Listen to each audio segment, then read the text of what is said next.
Chapter 40. I've never dreamed of becoming a soldier because I'm afraid of death. But now, I'm in awe of soldiers. Mu Yucheng's blog.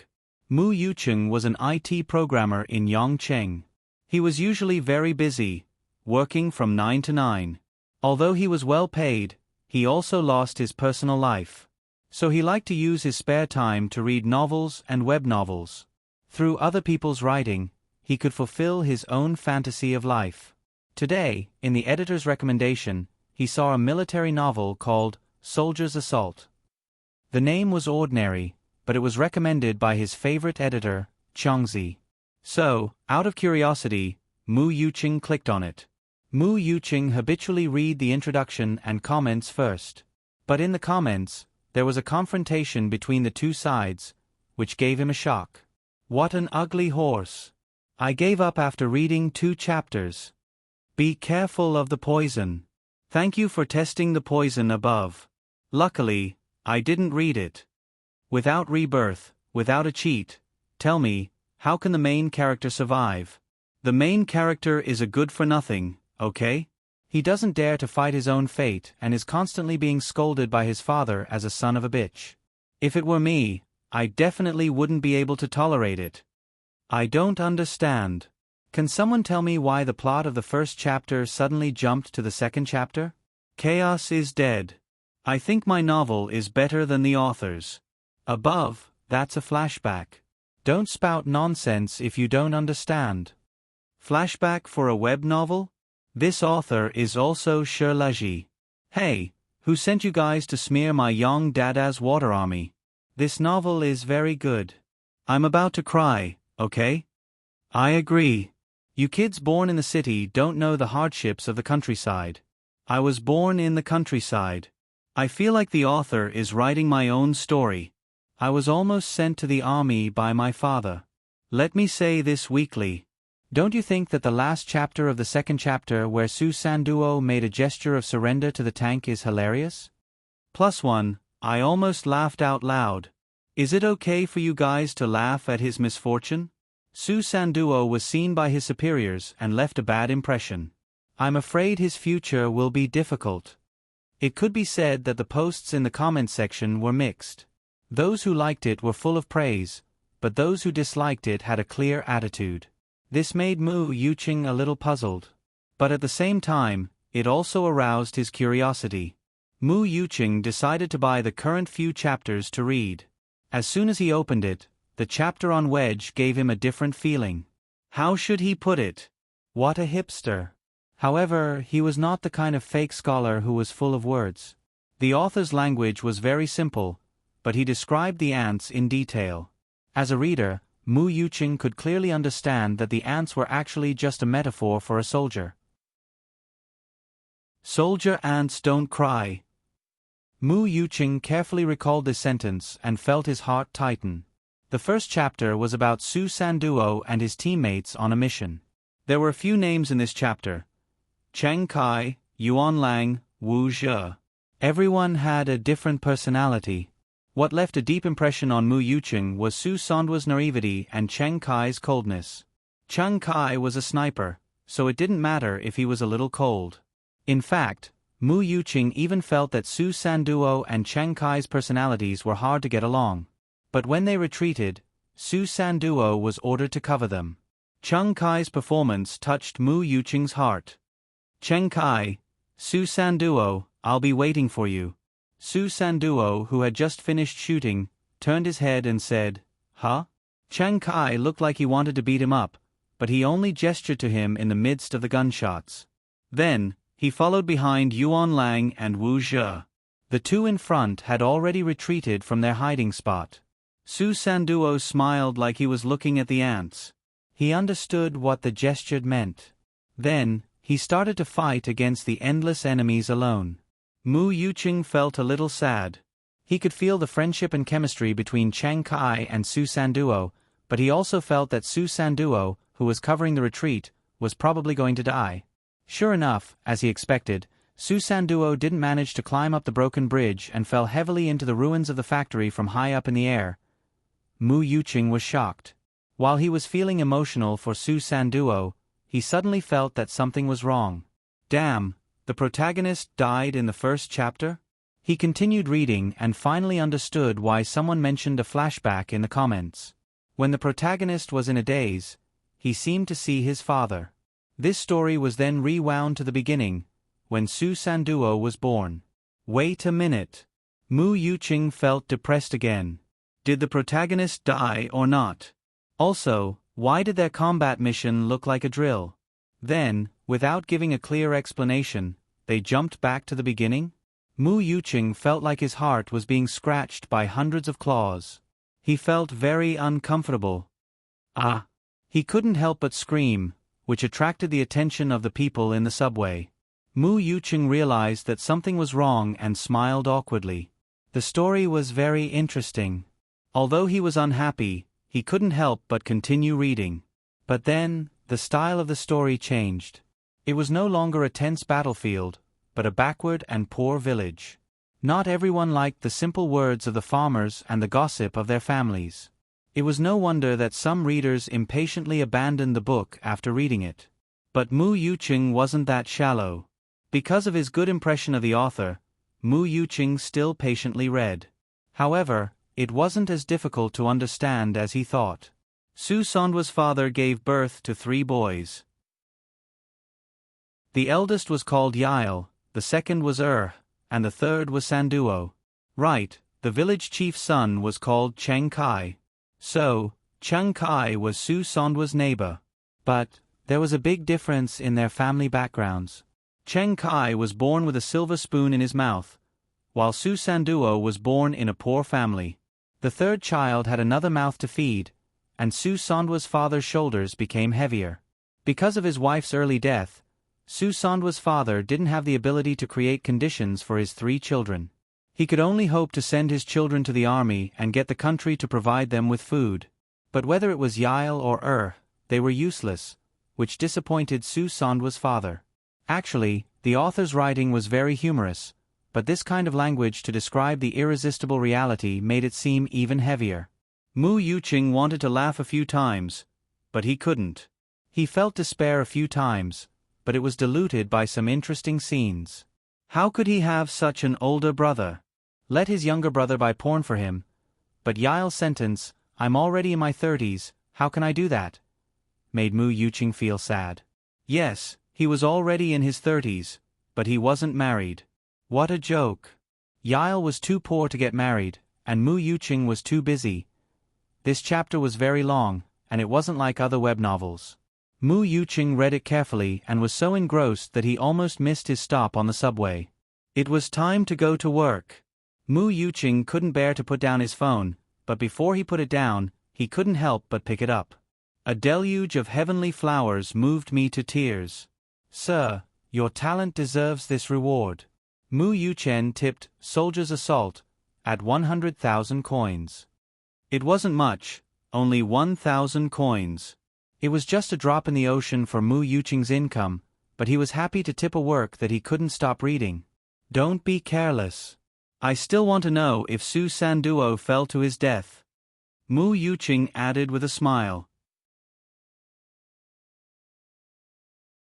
Chapter 41. Murphy, when will your new album be officially released? It has been confirmed that it will be released on May 14th. Murphy, are you confident in yourself this time?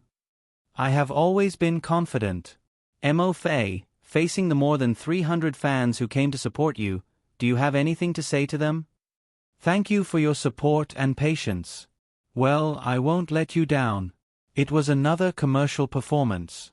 Murphy sang a few of her classic old songs and a new song whose source was announced. Then, she accepted an interview from the reporters. The reporters' questions were not new, as if they were old news. Murphy repeated her answers over and over again.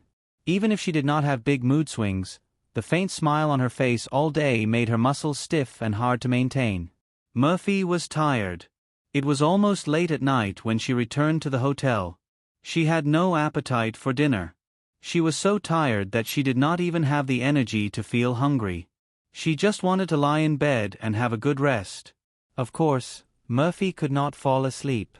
She took out her mobile phone from her bag and dialed Yang Yi's number. After the phone rang for a while, a deep male voice answered the phone. "Hello." Hearing this guy's emotionless voice, Murphy always gritted her teeth. The longing before she dialed the phone disappeared. "It's me, Murphy." Murphy was also cold. She did not want Yang Yi to feel her mood swings. "I know. She is asleep."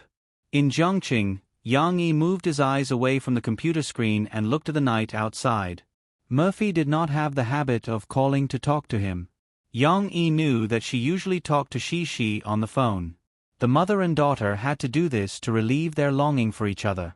Hearing Yang Yi's words, Murphy felt as if Yang Yi was blaming her for not calling earlier. She felt wronged and couldn't help but mutter, "I can't do anything about it. I've only just returned to the hotel. I've been busy all day and I'm exhausted." When the last word came out, Murphy was stunned. She couldn't help but blush. She seemed to be acting coquettishly. However, Yang Yi did not seem to realize that Murphy secretly heaved a sigh of relief, but she was also a little disappointed. On the other end of the phone, Yang Yi was silent for a while before he said, "Is it necessary to work so hard? Can't you reduce the number of activities?" Yang Yi was not completely ignorant of the entertainment industry. In his previous life, he had read an article on the internet that evaluated the singer, Pu Shu. He was a singer who put his heart into making music and did not bend for money. Yang Yi felt that he was a real musician. Why do you have to run around doing commercial performances? Why did he have to go on so many variety shows to gain exposure? As long as the music was good, was there a need to be afraid of not having enough fans? If he worked himself to the bone, would he be able to sell a platinum album? Therefore, Yang Yi did not approve of Murphy's work style. It was just that he did not mention it before. Today, Murphy's mood had fluctuated greatly, so he couldn't help but ask. Murphy was very happy. This was the first time Yang Yi had expressed his concern for her. Although his choice of words was not very considerate, it was enough to hear Yang Yi's words in such a tired state. "You don't know how much pressure I'm under." Murphy finally put down her cold armor and said in a complaining tone, "I haven't appeared in the music industry for more than 4 years. I'm afraid that the fans have forgotten me. Do you know how many newcomers have emerged in these 4 years? How many pop songs have refreshed people's memories? If I don't work hard, when the new album is released, it will be really awkward." Yang Yi was silent. These problems were indeed things he had never considered. He also didn't know what advice to give Murphy, so he could only listen. Mo Fei hadn't told anyone about these emotions that she had been suppressing for a long time. Even Mo Xiaowan, she didn't show her weakness in front of her cousin. She had always been an arrogant and firm ice queen. But today, after opening her mouth, Murphy couldn't help but complain to Yang Yi. This went on for more than 20 minutes. It wasn't until Murphy's mouth was dry that she came back to her senses. She said angrily, "Hey, why am I the only one talking? Why aren't you saying anything?" At this moment, Murphy herself didn't realize her feminine attitude. Her face was flushed, and she seemed to be angry yet not angry. Her eyes were soft. If Mo Xiaowan saw this, her jaw would probably drop. But Yang Yi really didn't know what to say. "No matter what, you have to take care of your body. Don't be too tired." He finally opened his mouth and said a few words of concern. In reality, it was completely useless. Could telling others to take care of themselves solve the problem? But these words really worked on Murphy. Murphy had a very stubborn personality. She had an extraordinary perseverance when it came to what she wanted to do. So no matter what advice Yang Yi gave, Murphy wouldn't turn back until she hit a wall. However, she was amenable to coaxing but not coercion. Yang Yi, who had always been cold and stiff, suddenly showed concern for her. She was like a little girl, and her face couldn't help but brim with happiness. "Okay, I know." Murphy lowered her voice. Her emotions couldn't be heard. The conversation between the two was so short. From beginning to end, Yang Yi didn't say much. But after hanging up the phone, Murphy was so happy that it was as if all her fatigue had dissipated. "Well, Yang Yi said to take care of her body. Murphy got up from the bed and went to the bathroom to take a shower. Then, in order to relieve her hunger, she boiled water and made a bowl of instant noodles provided in the guest room. Finally, Murphy wrapped herself in a soft nightgown and laid on the bed gracefully. She couldn't fall asleep for a long time. She closed her eyes, as if Yang Yi's tall figure was in front of her. "This bastard, I won't call him tomorrow." Murphy tossed and turned for a while. She was still too tired. Her consciousness gradually blurred, but her mouth was still muttering. On Yang Yi's side, he didn't have any reaction. It was as if chatting with Murphy was just a small interlude. However, it messed up Yang Yi's plan. It took up an extra half an hour. Yang Yi, who had a strict schedule, had no choice but to quickly finish 2 chapters of Soldier's Assault. He tidied up and went back to the bedroom to sleep. At night, Chongzi sat in the editing room on the internet. Looking at his empty inbox, he was about to cry. For the past 2 days, he had been contacting Yang Yi through the author's back end, hoping to get his contact information. Then, he could talk to him about some problems with the chapters, follow-up recommendation arrangements, and update speed. Yang Yi was now regularly updating 2 chapters a day, but the word count had already reached tens of thousands of words. Chongzi was worried that Yang Yi would finish updating the book before he finished arranging the recommendations. Web novels were different from traditional literature. Every round of recommendation spots were very important, and they had to be arranged step by step. If he didn't arrange the best recommendation spots, then Yang Yi's results wouldn't be the best. What's more, Soldier's Assault was currently at the cusp of the storm. There were as many people who liked it as there were people who hated it. Every day, there was a huge commotion in the discussion section. There was a selling point only when there was a topic to talk about. If Yang Yi updated slower, it would only be beneficial, not detrimental. However, Yang Yi didn't pay attention to him at all. It seemed that after uploading the chapters to the draft box, they hadn't appeared again. What should he do? Fortunately, Chongzi didn't know that Murphy had taken up Yang Yi's time, causing Yang Yi to have no time to go online. If he knew, he would probably vomit blood and die. Chapter 42. The most famous military literature website in the country was actually ironarm.com. It was a military literature website founded by a magazine with a special background. Since its inception 10 years ago, it had gathered a large number of retired soldiers and military enthusiasts. However, today the fans of ironarm.com were a little stirred up. First, they were recommended by a friend to a novel that was published in the military section of ironarm.com, which they usually disdained to read. The military section of ironarm.com was good at imagination but lacking in reality. Usually, the best-selling novels were mixed with all kinds of loopholes and all kinds of wrong logic. This made the military fans who liked to study the real data of military and weapons feel disdainful. It was like a professional history professor who had studied the history of the Spring and Autumn War for decades only to see a novel that described papermaking as the invention of Confucius. It was just as ridiculous. However, this novel, Soldier's Assault, was different. They were fascinated by it, and many of the weapons and data were described accurately. Yang Yi had corrected the names of some of the weapons and tanks that appeared in his previous life based on the memories of his previous life. This author must have been a soldier and had similar experiences. Many retired soldiers who were born in the countryside were in tears after reading the first few chapters. They turned around and recommended it to more people. However, the comments below the novel were not so friendly. After all, the audience of online novels was too wide.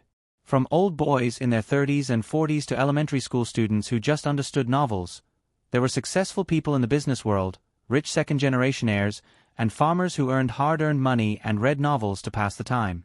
Soldier's Assault had a slow pace and a deep storyline, which made some readers who were used to fast food literature unable to adapt to it. What made the readers who pursued pleasure even more upset was the main character's cowardice. How can there be such a cowardly main character? I can't stand it. I've lived for a long time, but this is the first time I've seen a main character who needed pity to become a soldier. He gave up after reading 2 chapters. He surrendered after seeing the barrel of a tank? Does Su Sanduo still want to stay in the military? How can the author write such a trashy main character? That's right. Everyone was used to the main characters of web novels being crazy and cool. Now that they saw a useless main character, they really felt that their worldview had been washed clean. Of course, it wasn't that there weren't any readers who liked this novel. There were quite a number of readers who were patient and liked this kind of writing style like Mu Yucheng. They were also fighting for it.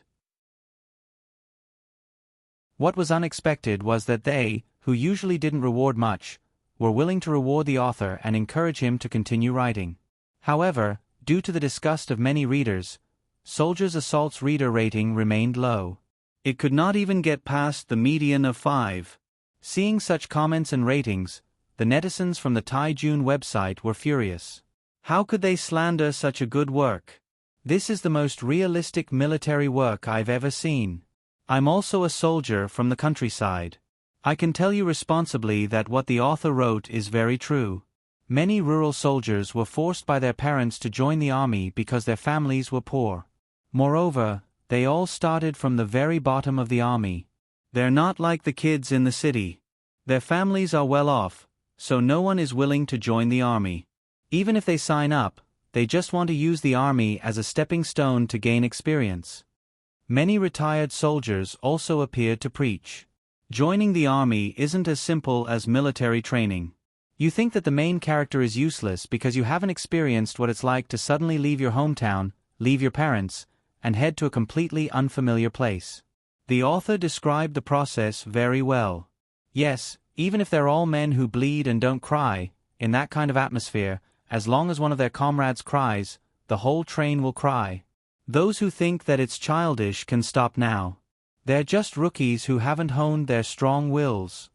The most emotional part is when Su Sanduo first joined the army. Those little episodes where he made a fool of himself during training are full of memories. Just like back then, I was scolded by my platoon leader for walking around, kicked by him in the ankle, and tricked by my teammates to run to the field. Damn, I want to cry after reading this book. I, Zhao Taizhu, miss the army. After the emotional speech, the group of comrades hugged each other and cried bitterly. The appearance of the netizens of the Iron Army website changed the situation in the book review section. The strength of the new students was huge, and with the addition of the netizens who originally supported Yang Yi, there was a certain degree of victory. But they were still not satisfied. They still felt that Yang Yi was wronged on this website. Therefore, some people began to send messages asking Yang Yi's next book to be published on the Iron Army website. It's okay if the readers of the Chiyue website look down on you. Author, come to the Iron Army. We'll spoil you to the heavens. There are a lot of fans who like your works there. Is the author's next book going to be a military novel? Come to the Iron Army, this is where you belong. Although Yang Yi, the moderator, didn't take care of it, the staff of the Chiyue literature website quickly noticed it. They began to delete the posts and ban the readers who repeatedly sent messages. However, the netizens of the Iron Army were all hot-tempered. Otherwise, they wouldn't advocate military novels. The more they were suppressed, the angrier they became, and the more energetic they became. Therefore, in the afternoon, Chong Zi was called to the office by the editor-in-chief. Huda, you were looking for me? Chong Zi was a little nervous. President Hu nodded, and the light from the computer somewhat obscured his expression. Soldier's Assault. This book was dug out by you, right? Yes. Chong Zi nodded uneasily. This book has caused a lot of controversy recently. President Hu's tone was relatively calm. But Chong Zi was a little frightened. He quickly explained, I know that this has brought a bad influence to the website, but Huda, this book is really excellent. President Hu laughed and said, Chong Zi, you misunderstood. I don't mean to blame you. On the contrary, I want to praise you for digging out such an excellent work for the website. Ah. Chong Zi was a little dumbfounded. Look at this data. President Hu handed a printed piece of paper to Chong Zi and said, in the past few days, the number of new users on our website has suddenly increased greatly. Our technical staff has studied it, and most of this increase in readers is for Soldiers Assault. Chongzi was concerned about the problems in the book review section. He was a little puzzled and asked, "But won't their comments have an impact on our website? And these readers are not loyal users. After reading the book, they will still go back to the Iron Army. They are our users. What's important is not where they used to be, but whether we can keep their hearts." President Hu said firmly. And to keep their hearts, we have to make sure that the author of Soldiers Assault will not be poached by the Iron Army. We have to make sure that his next book will be published on our website. President Hu was keenly aware that this was a good opportunity to make the opponent unhappy and attract the opponent's readers. Chongzi, have you contacted this author? Invite him to our company to talk. President Hu looked at Chongzi eagerly. Chongzi was about to cry. Brother, I want to contact him too. Not yet. I've been waiting for him for a few days, but he hasn't come online. Chongzi smiled bitterly. Of course, as a subordinate, he couldn't push all the problems to the leader. Chongzi quickly added, but I think he should come online today, because his stock of manuscripts is about to be consumed. Very good. You keep an eye on this matter today. You must contact this author. President Hu clenched his fist and encouraged Chongzi. It's a big deal. Chongzi, you shoulder our hope. However, just as Chongzi was eagerly looking forward to Yang Yi, what was Yang Yi doing? He was chatting with a beautiful single mother.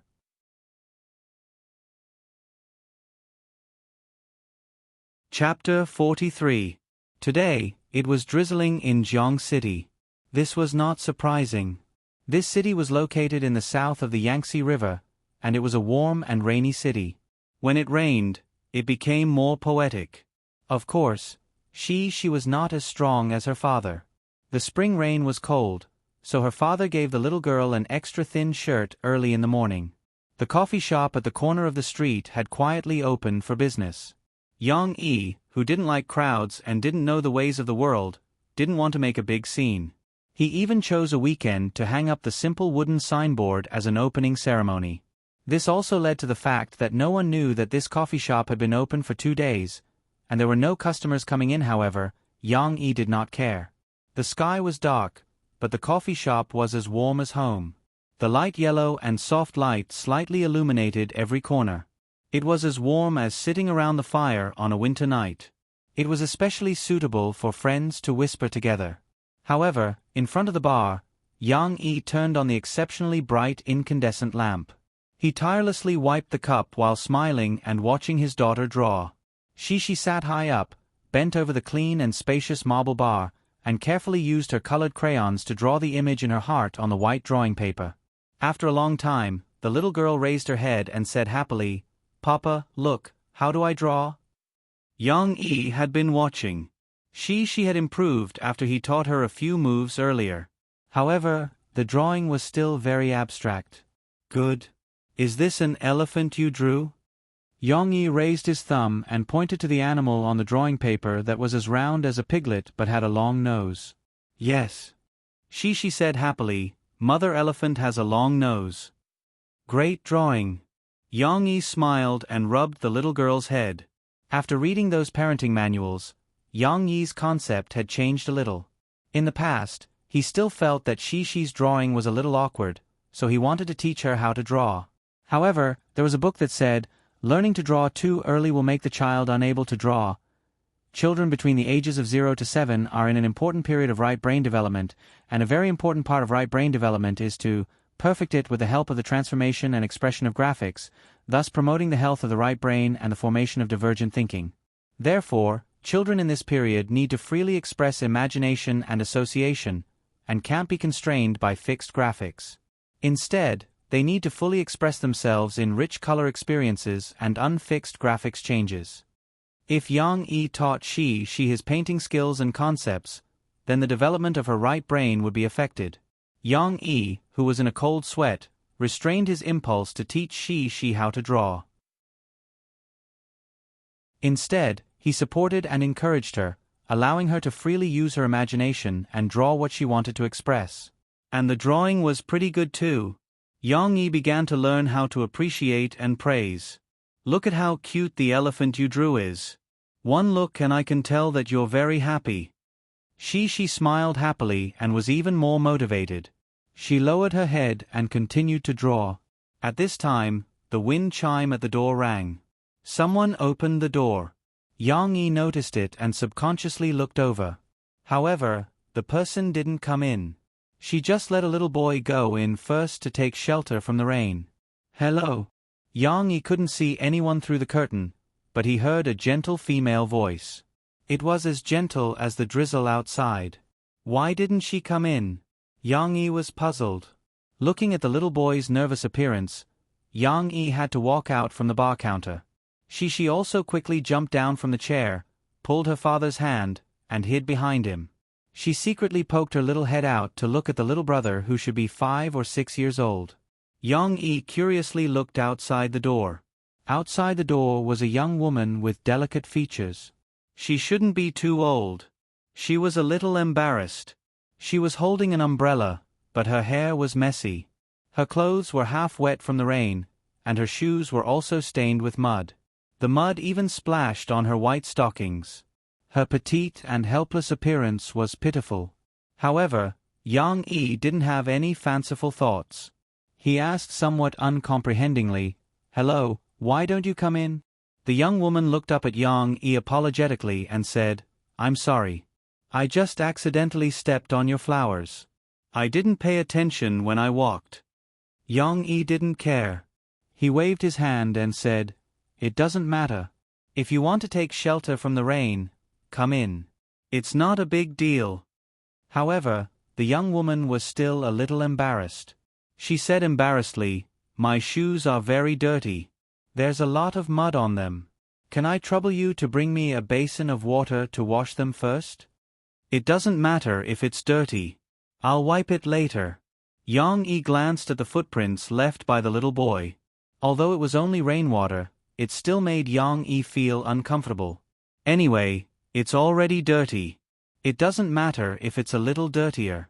Later, he would have to clean it up. Forget it, I'll take you upstairs." Yang Yi thought for a moment, shook his head, and said, "There's only a bathroom downstairs. It's not easy to wash. There's hot water upstairs." Without waiting for the young woman to object, Yang Yi picked up the big umbrella hanging behind the door. After opening it, he bent down and picked up she. Then, he smiled faintly and said, "Let's go." Oh, okay. Thank you. Is this your daughter?" The young woman was a little shy after being arranged by Yang Yi. Her face was red. She pulled her son up and tried to find something to talk about. From the back of the store to the small courtyard, Yang Yi managed to obtain a lot of information from the other party on the short journey up the stairs. The young woman's name was Yen Xiaopei. Her son's name was Yen Ingkai. From the surname, it could be seen that Yen Xiaopei was divorced. Her son took her surname. Obviously, her ex-husband did something that made her so resentful. Of course, Yang Yi was not interested and did not ask. The reason why Yen Xiaopei was in such a sorry state today was because her son went to piano class. Yen Xiaopei braved the rain to pick him up.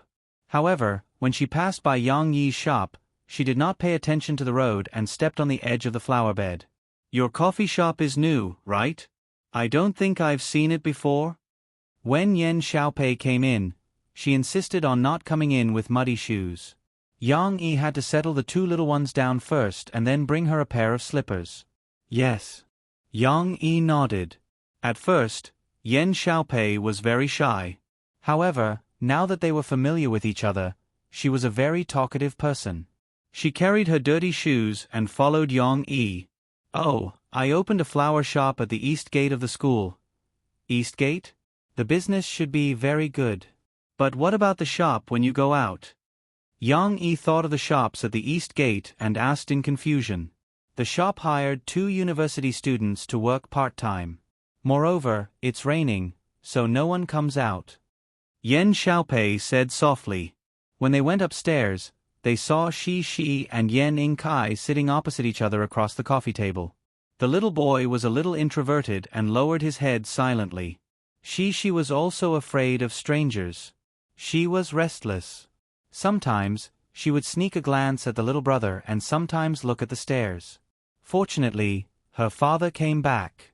She could not wait to run over and hug her father's leg. P.S. This is a very ordinary side character. At most, she will live for a few episodes.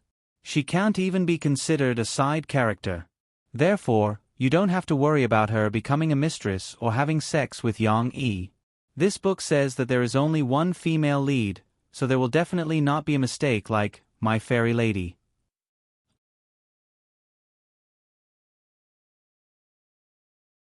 Chapter 44. Yan Xiaopei's son was 6 years old, but she was actually only 28 years old. Her first marriage was actually very difficult to talk about. It was a bit like a melodrama. An ignorant rural girl came to the big city to work, and then became obsessed with the city life. In order to stay and hook up with a rich man, her man cheated on her. After a few years of divorce, she got a sum of money and changed her appearance to live her own life in the city. Fortunately, the man in front of her, who she had a good impression of, did not ask about her past, although she secretly hinted that she had a child but was still single. It was not good to live alone, not to mention that she had to worry about her son. As her son grew up, the burden on her shoulders became heavier and heavier, and the loneliness and coldness she faced at night were unbearable. She was more and more eager to have a strong and considerate man to share the pressure with her and give her love and care.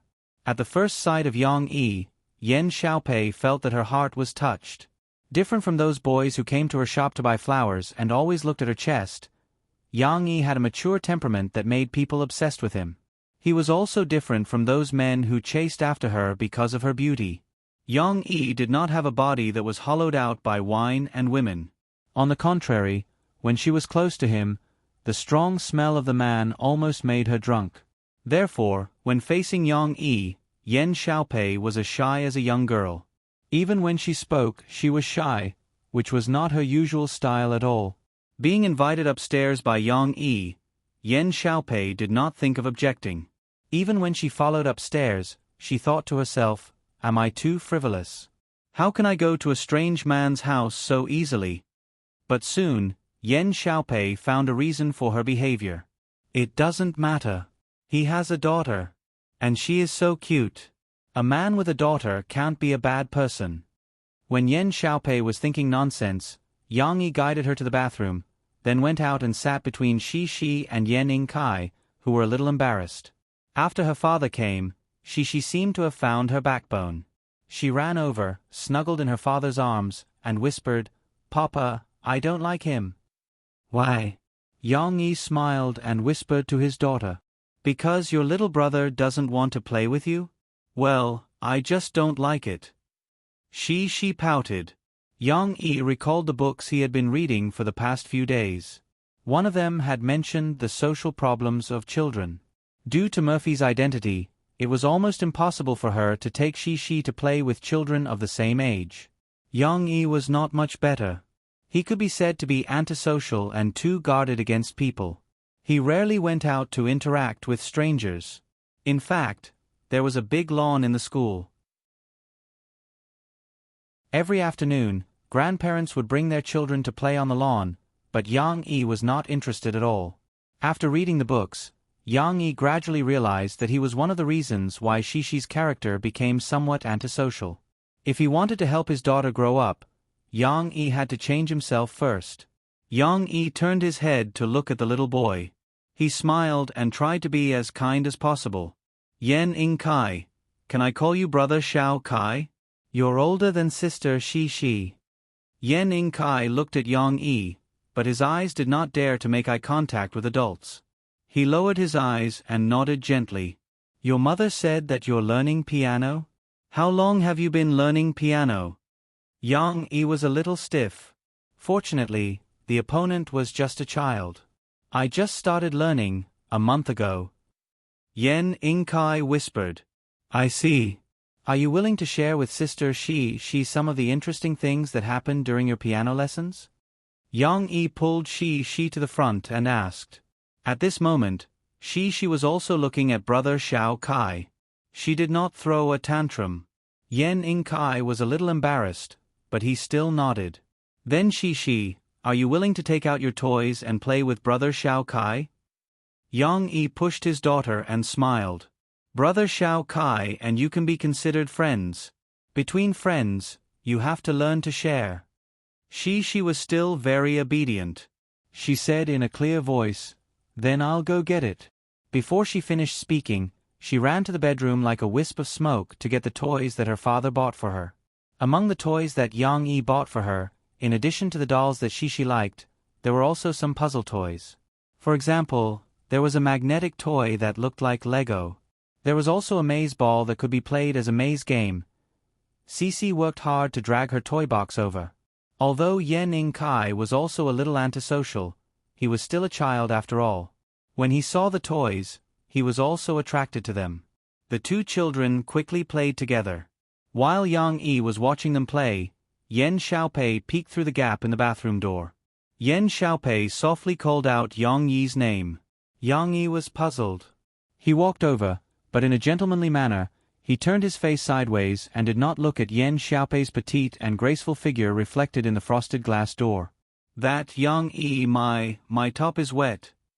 Yen Xiaopei seemed to be on the verge of tears as she said shyly. It turned out that after Yen Xiaopei washed her feet, she wanted to take off her wet top and wring it dry. However, it accidentally slipped out of her hands and, coincidentally, fell into the puddle. This time, she really couldn't wear it anymore. Yang Yi also had a headache. He hesitated for a moment before returning to his room. He took out a top that he had only bought and washed once. He had never worn it before and handed it to Yen Xiaopei. Actually, he didn't like strangers using his things. However, he had no choice. He couldn't let her come out topless, right? After a while, Yen Xiaopei finally came out with a bag in her hand. Inside the bag was her wet top and dirty stockings. Yang Yi was watching the two children play in the living room. When he heard the sound, he actually felt his mouth go dry. The first thing that came into view was Yen Xiaopei's flushed face. Her skin appeared translucent and smooth under the steam. Her slightly wet hair curled and stuck to her cheeks, adding a touch of charm. Yang Yi's short-sleeved top was almost like a skirt on her petite figure. However, Yen Xiaopei had her own way. She pulled up the hem and tied a knot. This way, not only did it not seem to cover her denim shorts, but it also revealed a little of her white waist. Her smooth abdomen and small navel were also faintly discernible. The stockings under the denim shorts had already been taken off, leaving only two slender white thighs. Yang Yi only glanced at it and quickly looked away, pretending not to have seen it. Thank you, Yang Yi. Yen Xiaopei sat down next to Yang Yi and looked around. Yen Xiaopei, who had experienced the changes in her marriage, couldn't do something like stealing someone else's man. However, in the bathroom just now, the meticulous woman only saw two sets of toiletries, one for an adult and one for a child. Thus, she began to have some charming thoughts.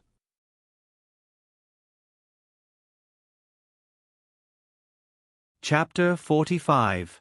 Yang Yi was the owner of the shop, so after Yen Xiaopei came out, the place where the two children played with toys moved from the living room to the coffee shop. Actually, it didn't matter whether the coffee shop was open or not. No one would patronize it anyway. However, Yang Yi vaguely felt that this woman was a little dangerous. Of course, it wasn't that kind of dangerous. Anyway, facing her at home, Yang Yi felt that something was wrong. Your shop name is very strange. Why is it called the Corner Coffee Shop? Yen Xiaopei had no intention of going back, even though Yang Yi had asked her several times if there would be trouble if the florist wasn't at home.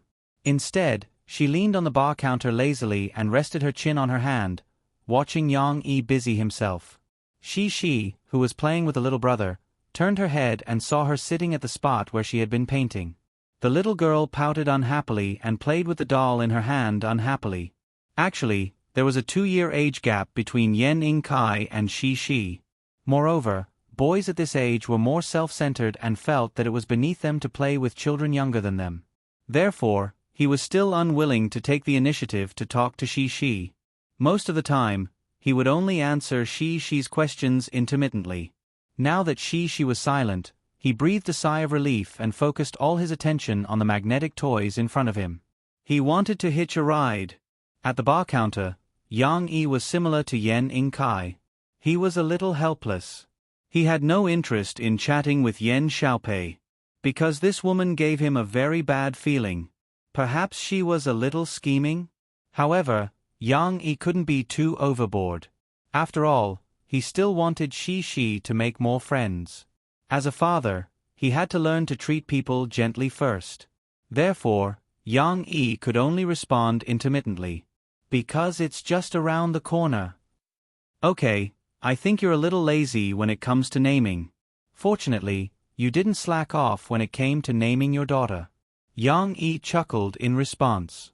What could he say? When she was born, he had no idea at all. Murphy had named she Yang Shi a few years ago. By the time Yang Yi reunited with them, she was already called Shi. Of course, she was also a nice name. Wait a minute, the name of the coffee shop at the corner of the street also sounds good, right? It was especially artistic, wasn't it? Yang Yi could only chuckle. He had no intention of arguing.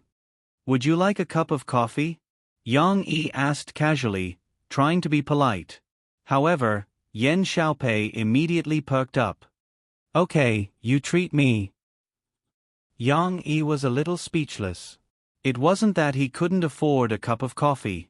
Yang Yi felt that she could drink as much as she wanted, but the problem was that she still wanted to drink coffee.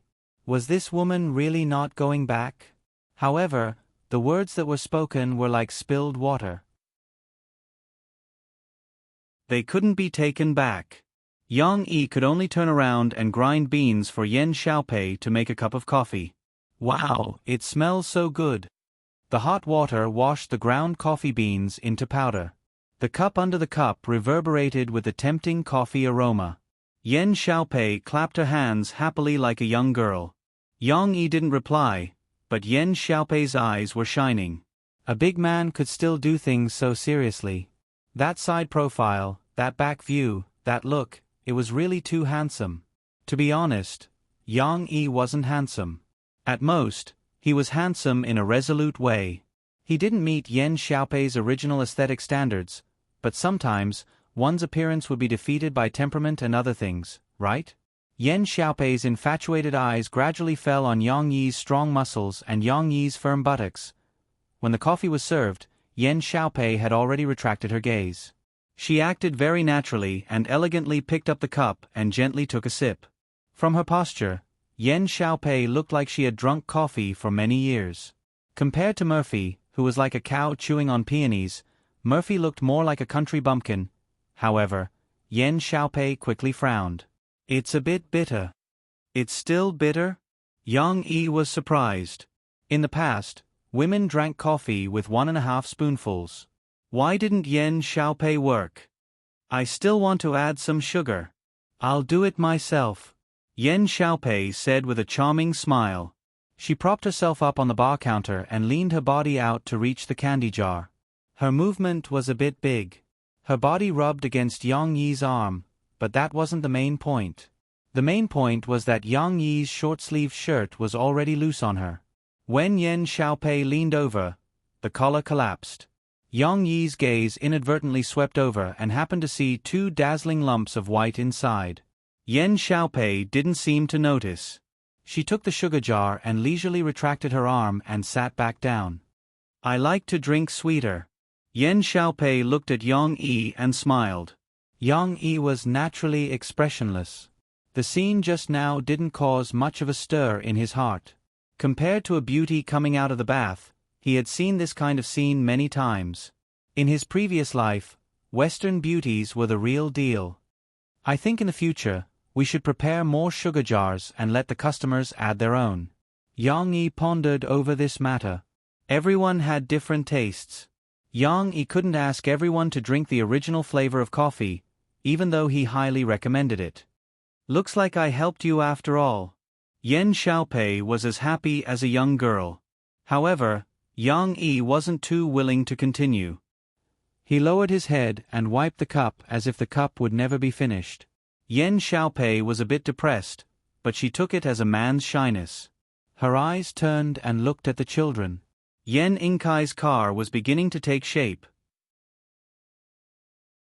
She also put down her toys and curiously and seriously looked at the little brother's work. I really envy them for having such a carefree childhood. Yen Xiaopei suddenly sighed. Yang Yi nodded silently. However, he felt that he was already very satisfied with his new life. Actually, watching the children grow up happily is also a kind of happiness. Yen Xiaopei looked at Yang Yi in a daze again. Finally, night fell and the continuous drizzle stopped. Yang Yi didn't have the intention to ask Yen Xiaopei and her son to come down for dinner. Instead, Yen Xiaopei wanted to invite Yang Yi and his daughter to eat at the restaurant by the East Gate, but Yang Yi politely declined. Next time, can I still come here for coffee? Yen Xiaopei asked shyly as she held her son's hand. Yang Yi lowered his head and looked at the little boy. He smiled and said, "Bring your son here. I'll treat you to coffee." Yang Yi's meaning was Yang Yi, but Yen Xiaopei didn't understand. She was very satisfied with this answer and left with a smile on her face. Phew! Yang Yi watched her leave and let out a big sigh of relief. Turning around, he quickly closed the door, picked up the mop, and worked hard to wipe the floor that was previously dirty. It was really not easy for an obsessive-compulsive patient to endure for so long. She also ran over to help her father, but her little shoes left one footprint after another on the floor that had just been wiped. Yang Yi had to lift her up and hang her on his back. "Hold it well, if you fall, your butt will become 8 petals." Yang Yi threatened. He, I don't believe it. She hugged her father's neck. Her hair swayed, covering her elf-like ears. "Papa, I don't like that auntie just now." "Why?" "I just don't like her." "Okay, then what about Brother Kai?" "Brother Kai is very powerful. He made a big car." "Then who is more powerful, Dad or him?" "Papa is more powerful." He.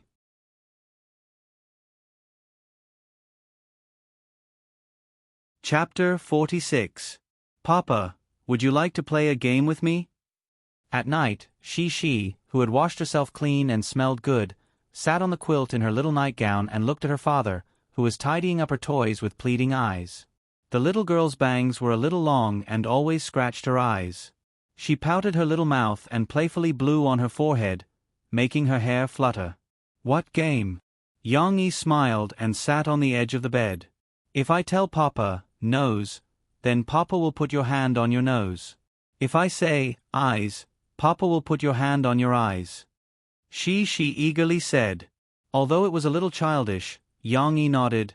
"Then let's try." He. The little girl smiled and moved her little butt over.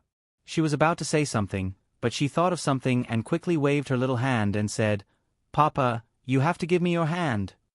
"If I give you my hand, what should I do?" Yang Yi had to stretch out his 2 big hands.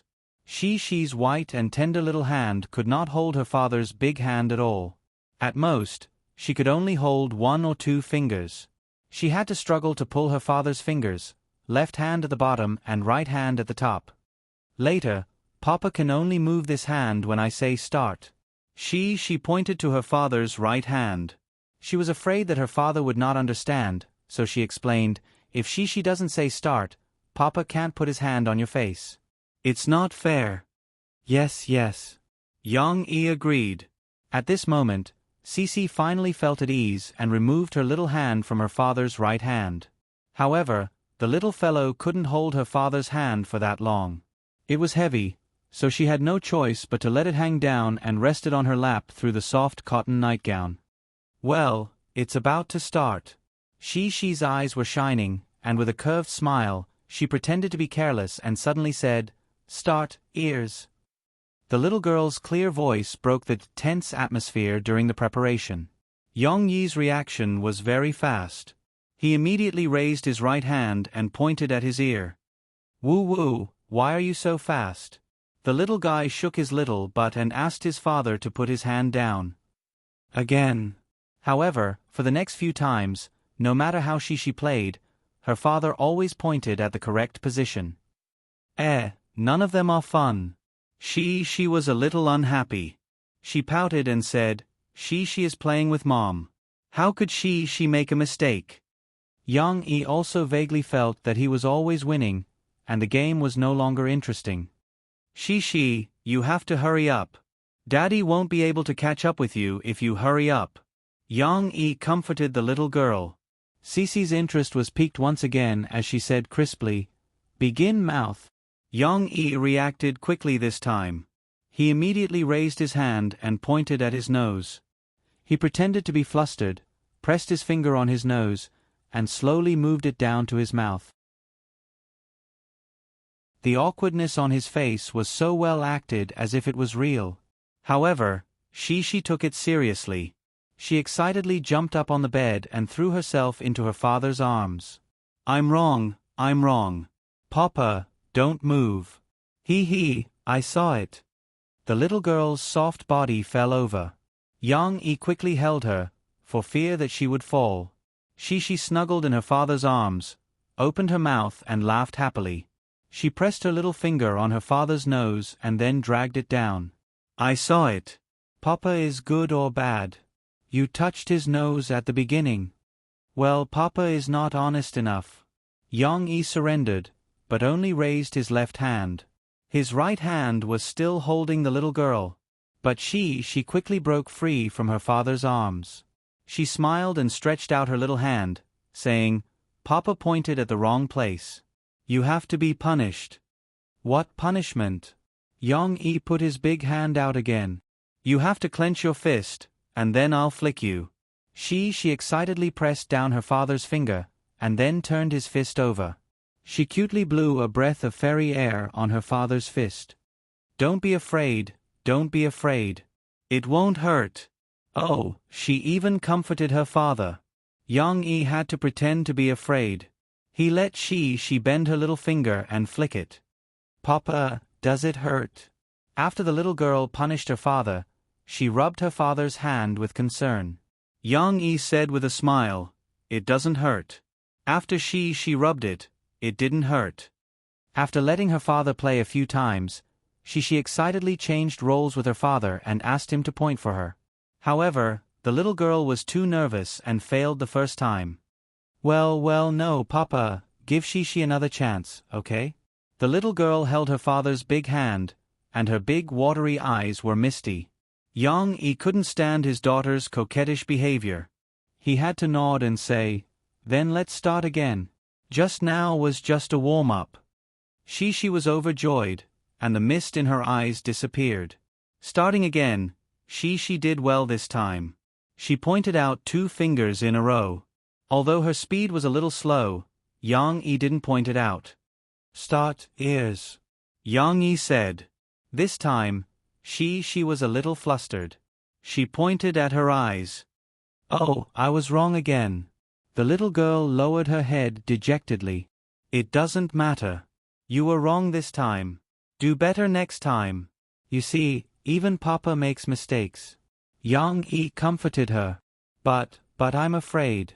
She pursed her small mouth and said aggrievedly, What are you afraid of? Yang-e asked puzzledly. I'm afraid of pain. She was very obedient. She handed over her little fist and sobbed softly. Her beautiful big eyes were filled with tears. Yang-e felt funny and distressed. He deliberately put on a straight face and said playfully, But you have to be punished if you do something wrong. Just like how Dad was punished by Cece several times when he lost just now. But Papa doesn't hurt. She is afraid. The little girl sobbed and said aggrievedly.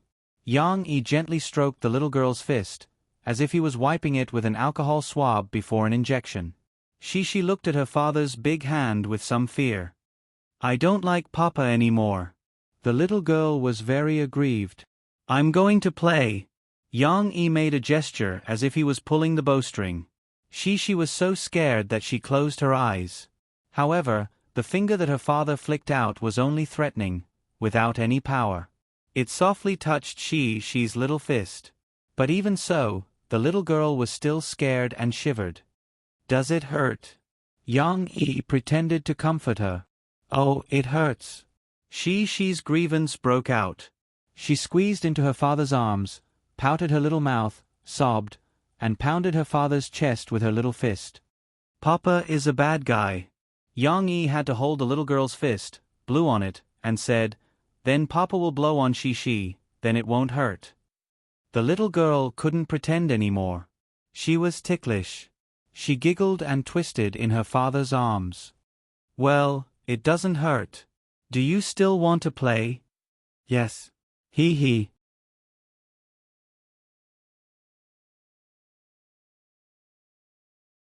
Chapter 47.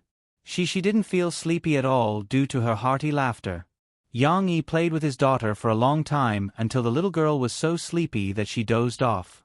In the end, she didn't even listen to the story and fell asleep in her father's arms. After settling the little girl down, Yang Yi went to the study and started his work.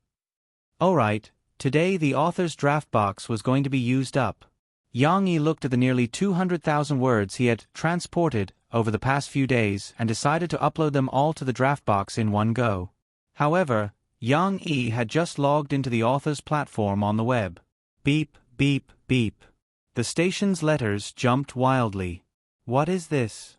Yang Yi was puzzled and opened it to take a look. The stock of 100 letters in the station was almost full. Except for some system recommendation notifications, they were all private messages from an editor named Chong Zi. Hello author, I am your editor Chong Zi. Are you there? I am your editor Chong Zi. Please add my SNS 27960XXXXX. It's convenient to contact. P.S. SNS is this world's chat software. However, compared to QQ, it is more like MSN. Moreover, it is a very old version of MSN. Yang Yi, did you see my private messages? Please reply. No way, brother. You haven't come online for 2 days? The flowers have withered. Brother, please add me to SNS. I have urgent matters to discuss with you. There were several pages of private messages. Yang Yi could feel Chong Zi's resentment through the screen. He didn't quite understand. What's the urgent matter? Why are you in such a hurry to find me? Yang Yi didn't finish reading the private messages. He calmly closed the mailbox and opened the draft box. He uploaded the next 10 chapters inside and set the automatic release time. After finishing his work, Yang Yi leisurely searched for the SNS software on the internet and downloaded it. He studied how to use it while registering his own number. 27960. Yang Yi read silently, added Chongzi, and wrote in the note, I am Yang Yi. It was almost 10 p.m. Yang Yi glanced at the time. He felt that no matter how hard the editor worked, it was already time to get off work. Therefore, he closed the web page and prepared to log out of SNS to write for a while. However, he didn't expect that a few seconds after he sent out the friend request, a dialog box popped up on SNS. Yang Yi? Are you really Yang Yi, the author of Soldier's Assault? A minute ago, Chong Zi went to the pantry again. This time, he poured a cup of coffee. Only the fragrant coffee could drive away his sleepiness. Why haven't you appeared yet? Has he already rested? Chongzi sat down and rubbed his eyebrows with a sigh. In order to wait for Yang Yi, he almost stayed in front of the computer. He was supposed to get off work at 6 o'clock, but Chongzi was still in the company, waiting until now. Should I wait until 11 o'clock? No, wait until 12. If he hasn't come online yet, I'll wait until tomorrow. However, a beeping sound made Chongzi suddenly come back to his senses. Please, please. He had been disappointed countless times. Chongzi prayed and opened the SNS system notification. It was a friend request notification, and the other person left a message, I am Yang Yi. Yang Yi. Chongzi was ecstatic. He quickly clicked accept and immediately opened the dialog box. He asked with excitement and apprehension, Yang Yi? Are you really Yang Yi, the author of Soldier's Assault? After a while, Changzi felt that the days were like years. Finally, a word popped up in the dialog box. Yes. Okay, it's good that it's confirmed. Changzi happily typed and asked, Is Yang Yi your real name? Or is it just a pen name? The copyright association in this world was very strong. Other than some necessary evidence, it could completely protect the private information of the copyright owner. Even the staff of the Chiyu Literature website could not access the real name and other private information filled in when the author registered. Real name. The other person's answer was still very concise. Your book has shown great strength and has received the attention of our editorial department. Therefore, as your editor, I have been entrusted with discussing some matters with you. Changzi quickly typed, Speak. The dialog box flashed with the other person's response. Changzi was a little hurt. He felt that he was already very homebody and was not good at chatting with others. He did not expect that there would be someone who cherished words more than him. Changzi looked at the two-word reply and really wanted to vomit blood. It's like this. Isn't your book currently in a state of hot sales? We hope that you can slow down the speed of your updates and match our publicity. There's no need to update tens of thousands of words every day. There are many authors on the website who can update 4,000 words a day. The readers are moved to death. Changzi was a little exaggerated. In fact, most authors were very diligent. When he saw this question, Yang Yi was a little puzzled. Why did he have the impression that editors were guys who waved horsewhips to urge him to update? But his own editor actually wanted him to update less? However, Yang Yi did not care too much. He casually replied, Just 2 chapters. That's not much. Is it 1 a day? The readers don't have any objections? Changzi quickly explained, No, as long as you modify the broken chapters, about 2,000 words per chapter, and update 3 to 4 chapters a day, the readers won't care. With Yang Yi's current update speed, according to Changzi, he could update more than 10 chapters a day. However, Yang Yi did not care. He replied, Forget it. It's too troublesome. How could Changzi know that Yang Yi was just a porter for this novel? It would be troublesome for him to spend a lot of effort to modify the chapters, increase the number of chapters, and increase the names of the chapters. But this is also true. You will lose a lot of profit. Changzi weakly retorted. When Yang Yi heard Changzi say that his book was selling like hotcakes, he curiously opened the author's platform again. This author's platform, which was linked to the copyright organization, could provide timely statistics of the author's remuneration. Of course, the data was synchronized, but the money could only be paid out next month. After all, it had to be audited by a third party to prevent mistakes or human influence. 132409 8. Yang Yi could not believe his eyes. It had been less than a week since he published the book, and he had already earned 130,000 yuan? Of course, most of this was from the reader's rewards. The subscription data was not eye-catching. After all, Changzi had arranged a lot of recommendations for Yang Yi, and Soldier's Assault was at the center of the vortex of topics. It had received too much attention. But what Yang Yi did not know was that the reason he could get so many rewards from the readers was also thanks to those who slandered him. The more people scolded Yang Yi, the more readers who liked Soldier's Assault would desperately reward Yang Yi. They were afraid that Yang Yi would lose confidence from the scolding, but seeing that he had earned more than 100,000 yuan in a few days, Yang Yi was filled with emotion. In this world, creating works is still very profitable. However, Yang Yi did not care about Changzi's words. He thought that it did not matter how much money he earned, as long as he had enough. There was no need to worry about making more money. Moreover, there was a possibility that the original quality of Soldier's Assault would be affected during the modification. Oh, it's okay. I'm almost done anyway. Yang Yi's words surprised Changzi. Almost done? It had only been a few days since the update was uploaded.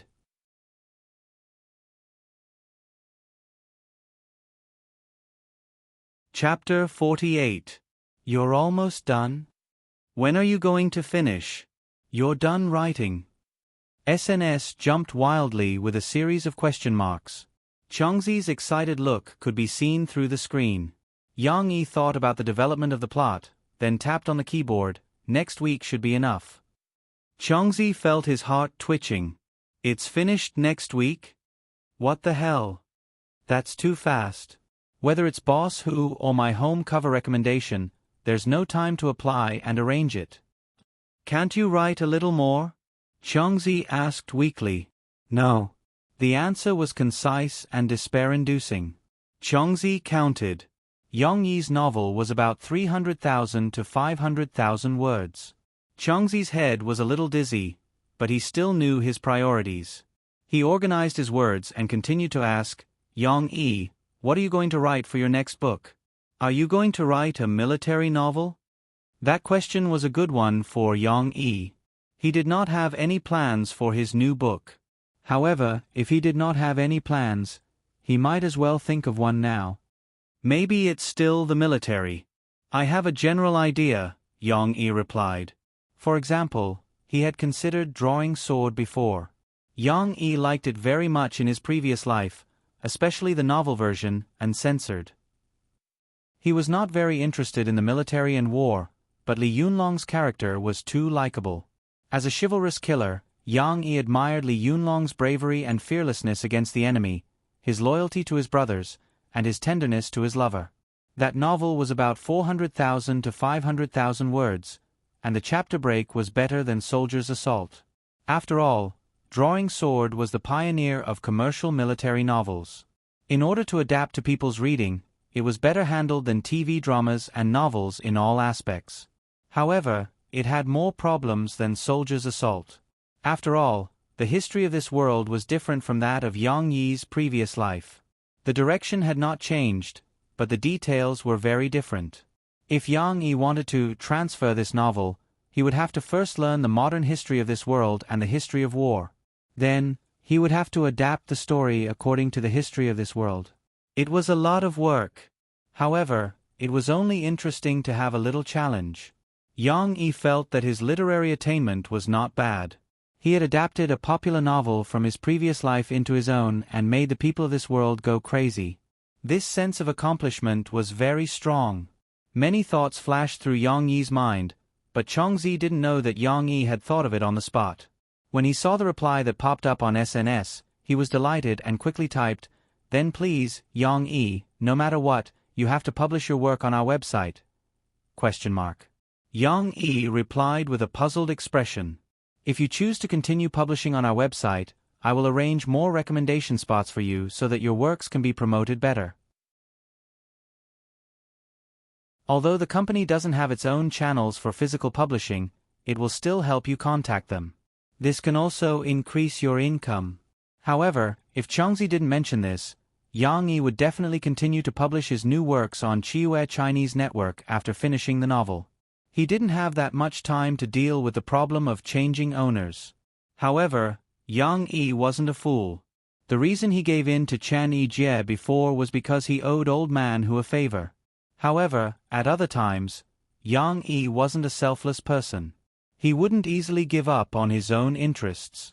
Otherwise, why would he collect commission when he dealt with those corrupt officials in the past and enforce justice on behalf of the heavens?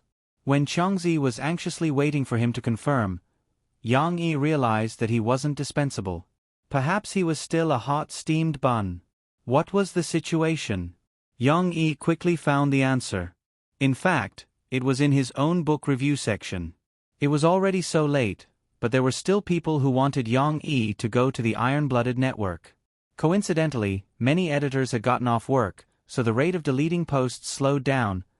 At the same time, Yang Yi also glanced at the posts that were scolding him. There were people scolding his literary talent, scolding the story for being nonsense, scolding the protagonist for being a good-for-nothing, and even scolding the author for being S13? Why were there so many trolls in the online literature world? And they were blind enough to find Yang Yi? Yang Yi's eyes turned cold. However, he only remembered this matter in his heart. He would slowly settle it in the future. There would be a day when they would be comfortable. That's it?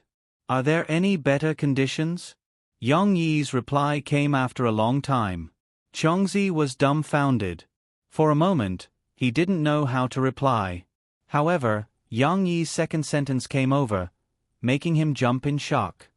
It seems that someone wants me to go to the Iron-Blooded Network? How about the Iron-Blooded Network? Don't go. Why? Chongzi held back for a while before replying. Because the Iron-Blooded Network can't give you enough readers. This wasn't wrong. After all, the Chiyue Chinese Network was the largest literary website in the country. It had a variety of columns and a huge library. It had maintained its readership at the highest scale in the industry. It wasn't an exaggeration to say that it occupied half of the market. As for the Iron-Blooded Network, because it was too professional, it always attracted a small group of military enthusiasts and veterans. However, Yang Yi was silent. Chongzi was also clumsy at expressing himself. He didn't know what conditions to give Yang Yi. He had an idea and replied, "Yang Yi, is it convenient for you to leave your address?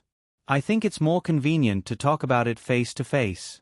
If you think the conditions are suitable, we can talk about it." After a while, Yang Yi sent the address and his contact information. This made Chongzi finally relieved. As long as he could see the real person, Chongzi felt that there was hope to keep Yang Yi. Even if Chongzi didn't have this ability, the Chiyue Chinese Network still had experts who were good at negotiation. However, the relationship with the author still had to be maintained. Chongzi took a big sip of the cold coffee and pulled himself together. He was ready to deepen his relationship with Yang Yi. "Yang Yi, I have a question that I'm very curious about. At the beginning, Su Sanduo fell under the bridge. Later, did he die?" However, it was as if his words had sunk into the sea again. Just like his previous private message, there was no reply. "Yang Yi, are you still there? Hello? Where did Yang Yi go?" A few minutes ago, Yang Yi had just sent his address. Coincidentally, his phone rang. Yang Yi thought that it was the editor who saw his number and called. He picked up the phone without looking and answered, "Hello?" His tone was very casual, so casual that it was a little indifferent. "Hello, surnamed Yang, what are you doing?" Murphy asked coldly. This Scorpio iceberg sister seemed to have fallen into a terrible mode of suspicion. Why is he so indifferent when answering my call? He didn't have such a tone yesterday. I called him to show concern for his daughter, and he still gave me that look? This fire spread all of a sudden. Yang Yi was a little confused by Murphy's angry tone. What's going on? Did she eat some gunpowder? However, Yang Yi had improved compared to before. After reading some books about parenting, he learned a very precious skill.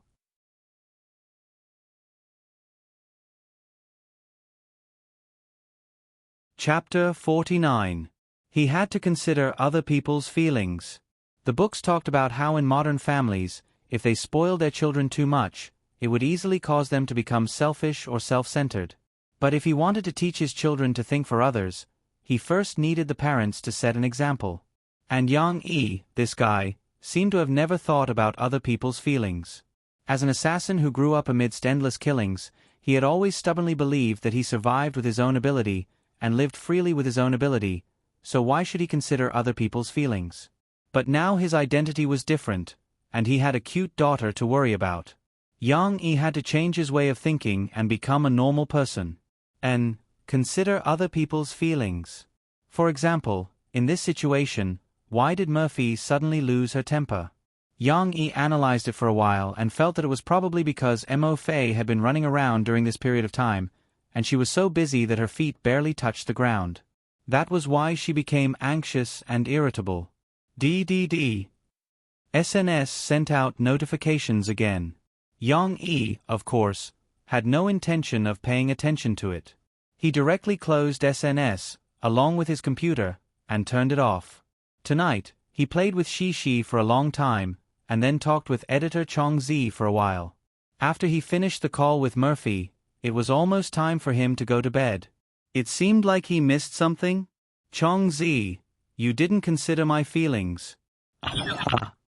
Yang Yi shook his head, too lazy to think so much. Nothing, I didn't see that it was your call. Yang Yi said. His voice became slightly gentler. Of course, it couldn't be compared to the gentleness when he was with Shi, but it was still much better than his previous indifferent appearance.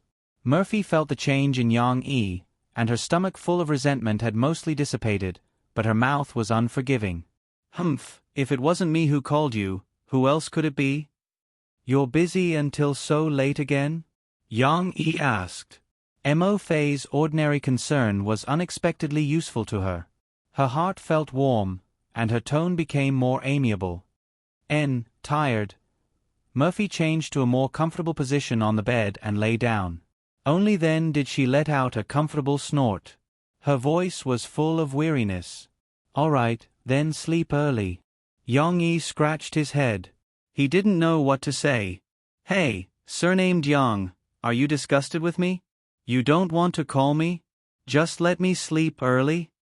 Murphy knew that Yang Yi didn't mean that, but she couldn't help but pout her red lips and ask angrily. If Mo Shaowan were to see this scene, she would be so shocked that her jaw would drop to the ground. Even the Ice Beauty was behaving like a little girl. Why did the author say, again? Why would I? Yang Yi had to say, aren't you tired? The two of them seemed to be bickering. After chatting for a while, Murphy turned her attention back to Shi. The main reason was, of course, that there was no topic to talk about. Yang Yi and Murphy seemed to be incompatible in every aspect. It wasn't easy for the two of them to find a common topic. Moreover, Yang Yi wasn't cooperative, and Murphy wasn't the kind of chatterbox who was good at chatting. I saw the photos you sent me today, Murphy complained. In any case, she's your daughter. Can't you be more attentive when taking care of her? Yang Yi was baffled. When did he not take care of Shi? He didn't understand and asked, what do you mean? Hair. Murphy said. You didn't put in any effort when tying our daughter's hair. Either it's a single ponytail every day, or it's not tied at all. I'm sick of looking at it. Yang Yi was at a loss. Tying hair? He hadn't unlocked this skill. Moreover, in his opinion, wasn't there only a difference between tied hair and not tied hair? Usually, he would comb his daughter's hair. Unless she complained that it was hot, he would take the little girl's hairband and tie her hair. Fortunately, she didn't complain. Wait a minute, did she really not complain? Yang Yi's mind flashed a scene from the day before yesterday. Yang Yi tied up Shi's hair in front of the mirror, and then the little girl muttered, "It doesn't look good." However, Yang Yi didn't pay attention to it at that time. Is there any other way to tie hair? Yang Yi asked shamelessly. Of course there is. Murphy seemed to be facing a straight man with cancer and said discontentedly, a girl's hairstyle has a variety of different styles. If it's not tied up, there are long hair, short hair, medium long hair, middle parting, straight bangs, short bangs, flat bangs, air bangs. If you perm your hair, there are wavy hair, bob hair, pear blossom perm, veined perm. Murphy didn't hesitate to pronounce the names of these hairstyles. It was like a crosstalk, and Yang Yi almost fainted. When you braid Shi's hair, you can start from the simple one. Tie a double ponytail. Don't always let the ponytail hang down. Tie 2 high ponytails, and it's cute when they curl up. Or you can learn tadpole braid. Tie 3 fluffy sections of each ponytail. Yang Yi listened with dull eyes. It was like those old people learning English. They could still pronounce each letter, but when they were put together, it was like reading a book. He didn't know what Murphy was talking about. Hey, do you get it? Murphy said excitedly for a long time. When she came back to her senses, she realized that Yang Yi didn't respond. She asked unhappily. Yeah. Yang Yi answered vaguely. Murphy didn't know that the problem that seemed like common sense to her was actually very troublesome in the eyes of men. Okay, tomorrow you have to braid Shi's hair into double ponytails and take a picture for me. Murphy gave him the task. Okay. Yang Yi frowned, but he still agreed. Think of a way, it should be able to be solved, right? Today, Yang Yi's tone had changed a lot, and he even showed concern for her. Murphy's tired spirit was swept away. Instead, she wanted to continue the conversation. She paused and asked in a gentle voice, "Yang Yi, what did you do today?" "Wait a minute, the voice is so gentle. Is it still Murphy?" Yang Yi was not used to it. He uncomfortably raised his phone and looked at the screen. It was indeed Murphy. Nothing. Yang Yi thought for a while. There was nothing new. It was raining all day, so he chose to stay in the coffee shop with Shi to draw. They did this yesterday, so there was nothing to talk about. Oh right, there was also a woman who came to borrow the toilet. But what was there to talk about? Yang Yi felt that he didn't need to report to Murphy about everything. But Murphy didn't think so. She felt that Yang Yi's attitude became perfunctory again. The woman's sensitive mind felt that something was wrong. She asked unhappily and suspiciously, "Nothing? The whole day?" Her tone became cold, but this made Yang Yi feel natural. The gentle Murphy was too strange. Of course, even so, Yang Yi was still indifferent. He calmly replied, "Yeah." In his opinion, it was a waste of time to repeat the same thing. However, Murphy felt that Yang Yi was impatient, and her mood became irritable. "Forget it, if you don't want to talk about it, then don't talk about it," Murphy said angrily and then hung up the phone. "This bastard. I won't call him tomorrow. I really won't call him."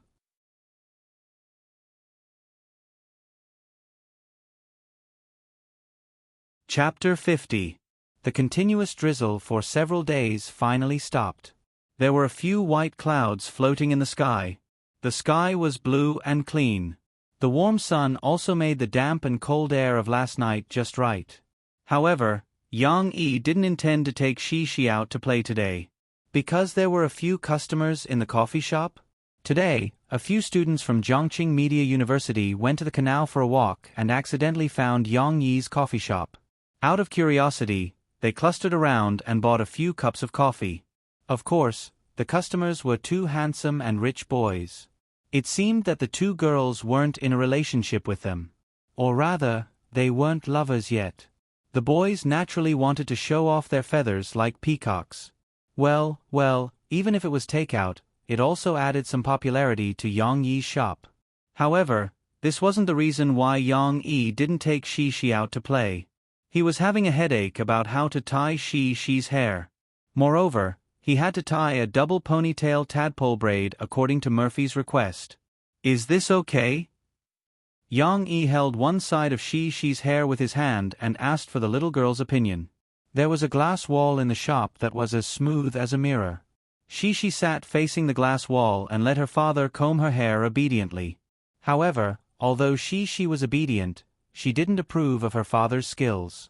She gently shook her head and said, "No. It doesn't look good."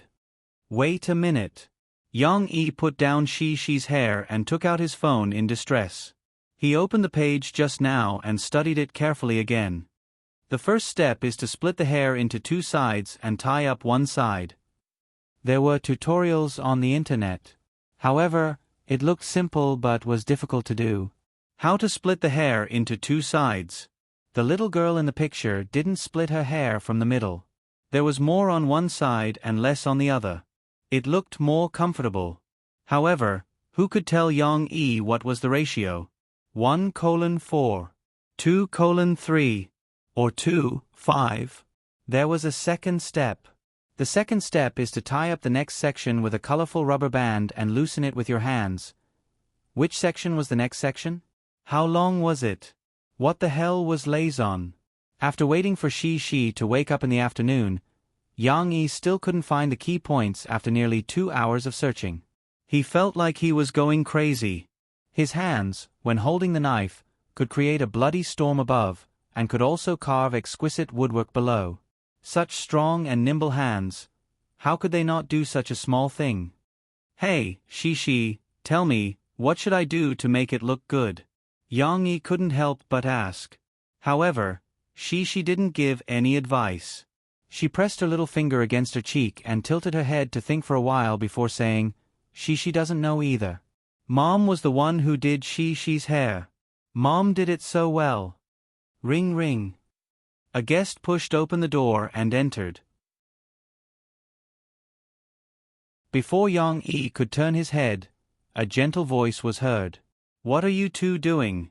Kai Kai, look at how well-behaved Sister Shi is. Yen Xiaopei? Why was she here again? Yang Yi was a little confused. He turned around and saw Yen Xiaopei in a pink dress. Under the sunlight at the door, she looked like a girl in midsummer. She walked over gracefully in her slightly high heels. However, Yang Yi's gaze didn't stop. He turned to Yen Xiaopei's son. Yen Yingkai was following behind his mother unwillingly. Fortunately, the little cold boy was introverted and arrogant. He didn't bother to make a scene with his mother. Since she asked sincerely, Yang Yi still replied politely, Hello, I'm thinking about how to tie up Shi's hair. I'm picking up Kai Kai, who just finished class, home. It's on the way, so I brought your clothes over. I've already washed them. Yen Xiaopei showed the bag in her hand and smiled. Oh, it's not a big deal. You still have to make a trip. Yang Yi shook his head, took the bag, and put it aside. However, Yen Xiaopei didn't have any intention of leaving. She smiled and said, Tying hair, of course a man like you can't do it. This needs to be done by a woman. Let me do it. When she came closer, Yang Yi had no choice but to move aside. However, he didn't walk away. He just stood to the side and watched. Yen Xiaopei gently stroked Shi's hair. The little girl's hair wasn't short. It already reached below her shoulders and was as long as a palm. It was soft and smooth. It was so black that it looked like it was smeared with oil. Shi is so well behaved. And your hair is so good. Yen Xiaopei praised enviously. You don't even need to perm it. It's straight. She was praised. Although she didn't like this auntie, she still smiled happily. I want a double ponytail with tadpole braids. Yang Yi took out his phone and showed Yen Xiaopei a picture of the real thing. Yen Xiaopei covered her mouth with one hand and laughed. You're still looking at the guide? How can you learn this? Alright, you're a man. It's normal that you don't know. This matter of braiding hair, leave it to a woman. There was a hidden meaning in her words. If it was left to a woman, who would be that woman? Yen Xiaopei was secretly delighted. She felt that she had found a chance to make Yang Yi look at her in a new light. If she braided his daughter's hair, would he think that he really needed a woman to take care of him and his daughter? Yang Yi's burning gaze made Yen Xiaopei, who had been pretending to be looking at Shi, blush. She was happy in her heart, but she couldn't show it.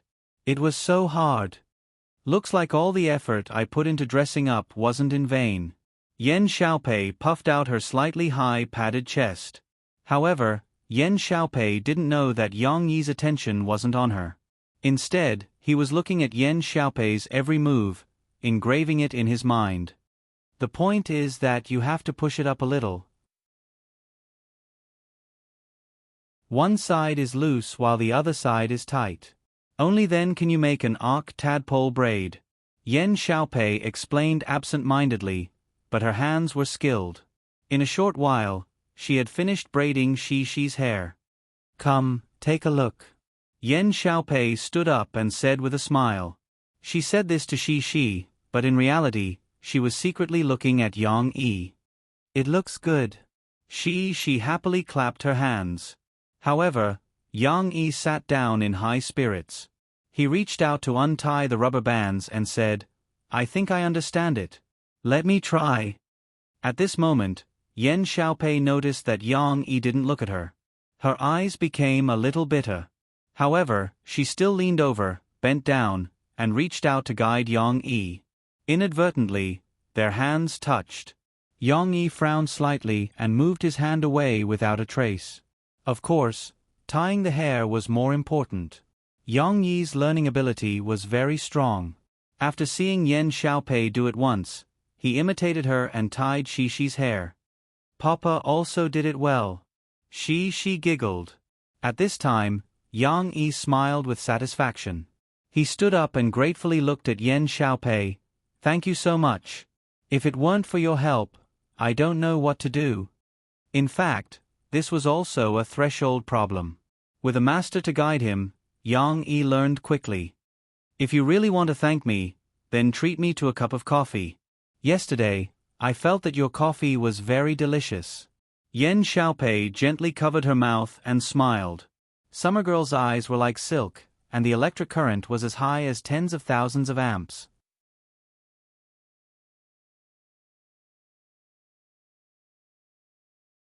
Chapter 51. However, although Yen Xiaopei looked at Yang Yi tenderly, Yang Yi didn't understand. He clapped his hands and walked straight to the bar counter. Of course, I'll treat you to coffee. She was still looking at her beauty through the glass wall. When she saw her father leave, she quickly jumped down from the sofa and followed him.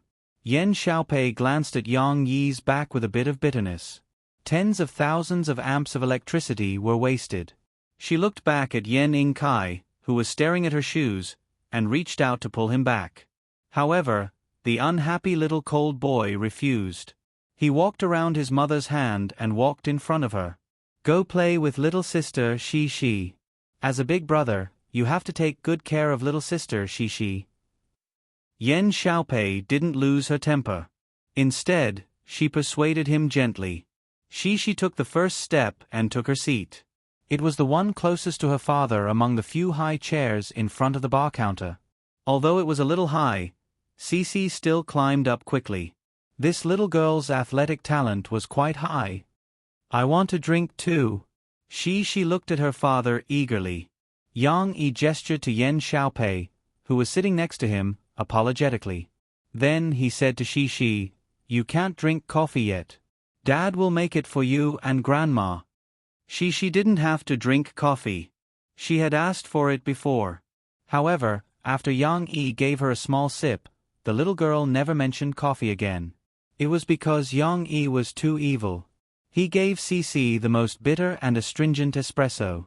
Yang Yi himself felt that this coffee tasted authentic, but those who didn't know how to drink coffee would feel that it was even more bitter than drinking Chinese medicine. Poor little Shi. Okay then. She twisted her little butt and found the most comfortable position.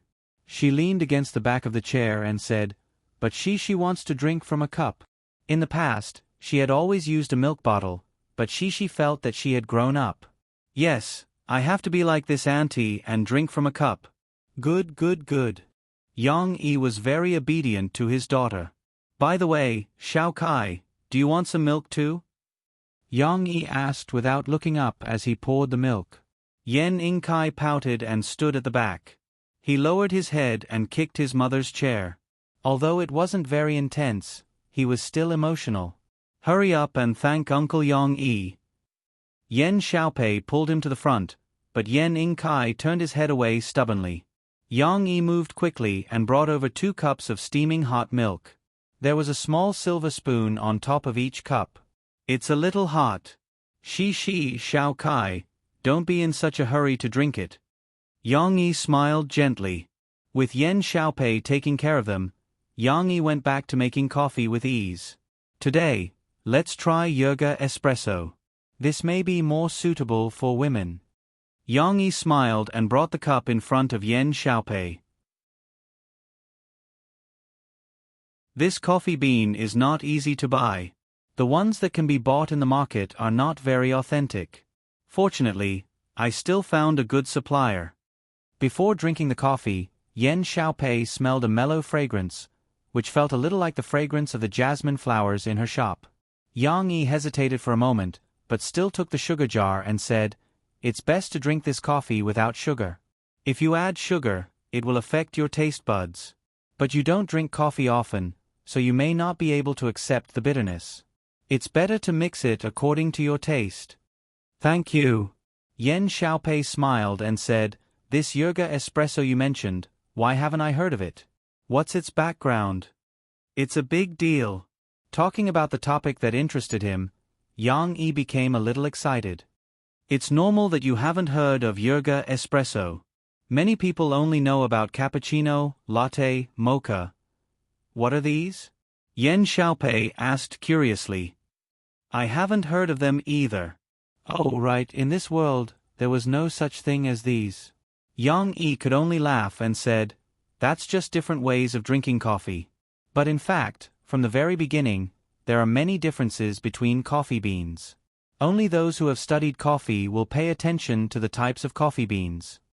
The Yerga espresso I'm talking about is a kind of coffee bean.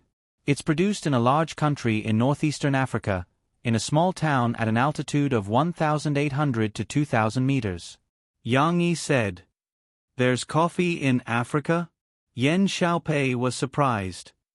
I thought coffee was produced in South America. Yang Yi was a little speechless.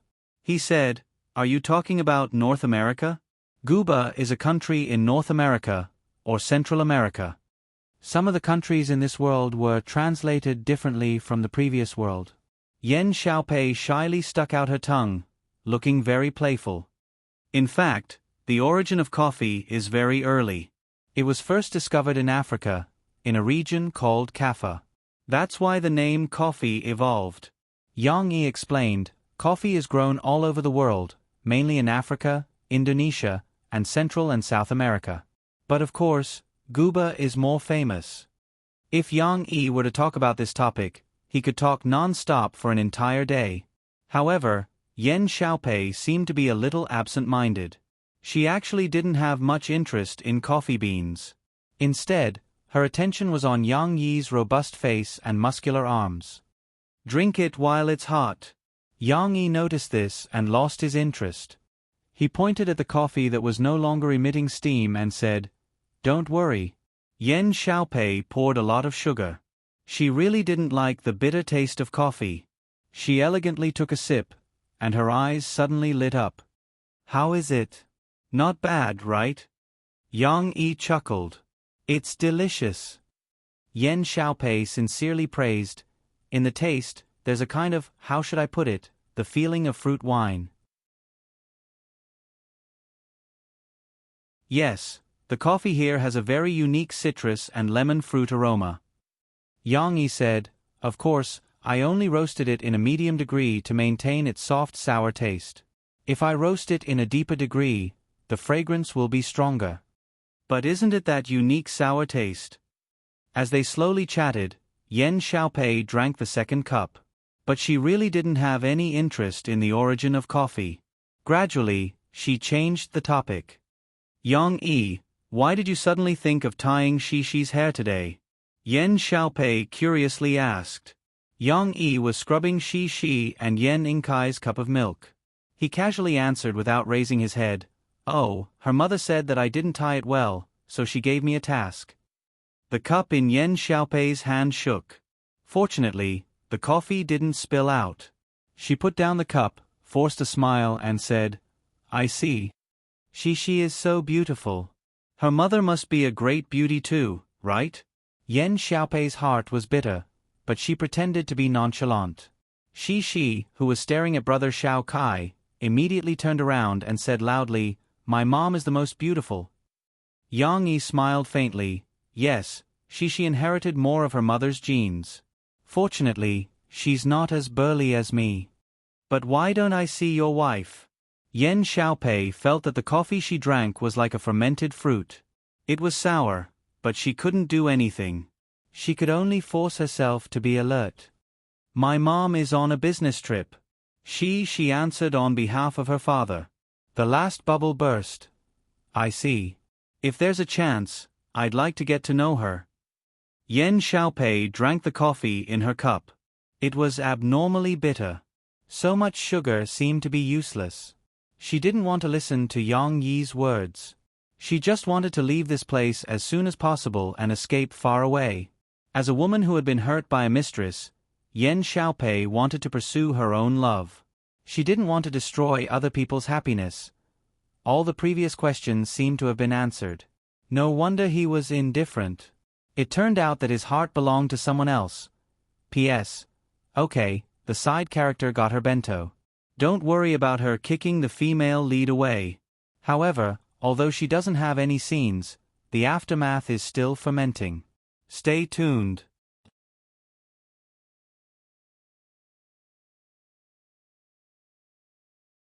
Chapter 52. In the evening, Yen Xiaopei found an excuse and left with her son. She didn't seem to come back. While Yang Yi felt that it was a pity that she had lost a little friend, he was also relieved. How could Yang Yi not see the signals that Yen Xiaopei sent to him? But it was useless. Yang Yi wasn't interested in Yen Xiaopei's explicit behavior. Or rather, he didn't like Yen Xiaopei's personality. If it was in his previous life, Yang Yi wouldn't mind having a good time with her, then put on his pants and leave. But now, after having Shi, Yang Yi realized the importance of responsibility and stopped having such playful thoughts. It would be better if he didn't explain his mysterious relationship with Murphy and let her give up. Then again, after Yen Xiaopei's training, Yang Yi learned some hand gestures and techniques for tying hair. He seemed to have gained some experience in tying hair. Not only did he get Murphy's praise for tying Shishi's hair that day, but in the next few days, he looked at online tutorials and tied Shishi's hair in different styles every day. The little girl gave him a very high evaluation. The little girl was so smug that she even happily changed into a few outfits. She wore whatever looked good. She was dressed like a fashionable little girl by her father. Today, Yang Yi didn't open for business. He planned to take Shi out to play. In the end, Yang Yi tied Shi's hair in a bohemian style. This took nearly an hour. Then, Shi picked out her clothes and changed out of them. It took another hour. It was late in the morning when the little girl held her father's hand in satisfaction and skipped out the door. However, these 2 hours were not in vain. Cici, who had dressed up meticulously, was really beautiful. Her father had braided her hair into a thin and delicate headband, just past her forehead, and in front of her left ear, he had braided another band that hung down. Bohemian braided hair matched with a simple flaxen dress. A shy but natural and unrestrained little beauty appeared in front of everyone. If one had to use a word to describe it, it would be captivating fish and wild geese. Yang Yi, your little girl is amazing. Uncle Lu, who also owned a bicycle repair shop at the North Gate, chuckled as he praised Li Du. You'll be a disaster to the country when you grow up. Yang Yi smiled smugly. He greeted Uncle Lu and drove out with Shi. Yang Yi decided not to go to the amusement park today. He had already gone there 3 times in less than a month. Yang Yi felt that it was time for something else. He planned to take Shi to a place called Luoxia Village in Tingshan District. He had heard about it in the market before. This village didn't have any historical sites, nor did it have any cultural attractions. However, with the planning and cultivation of these few years, the entire Sunset Village was now a sea of flowers.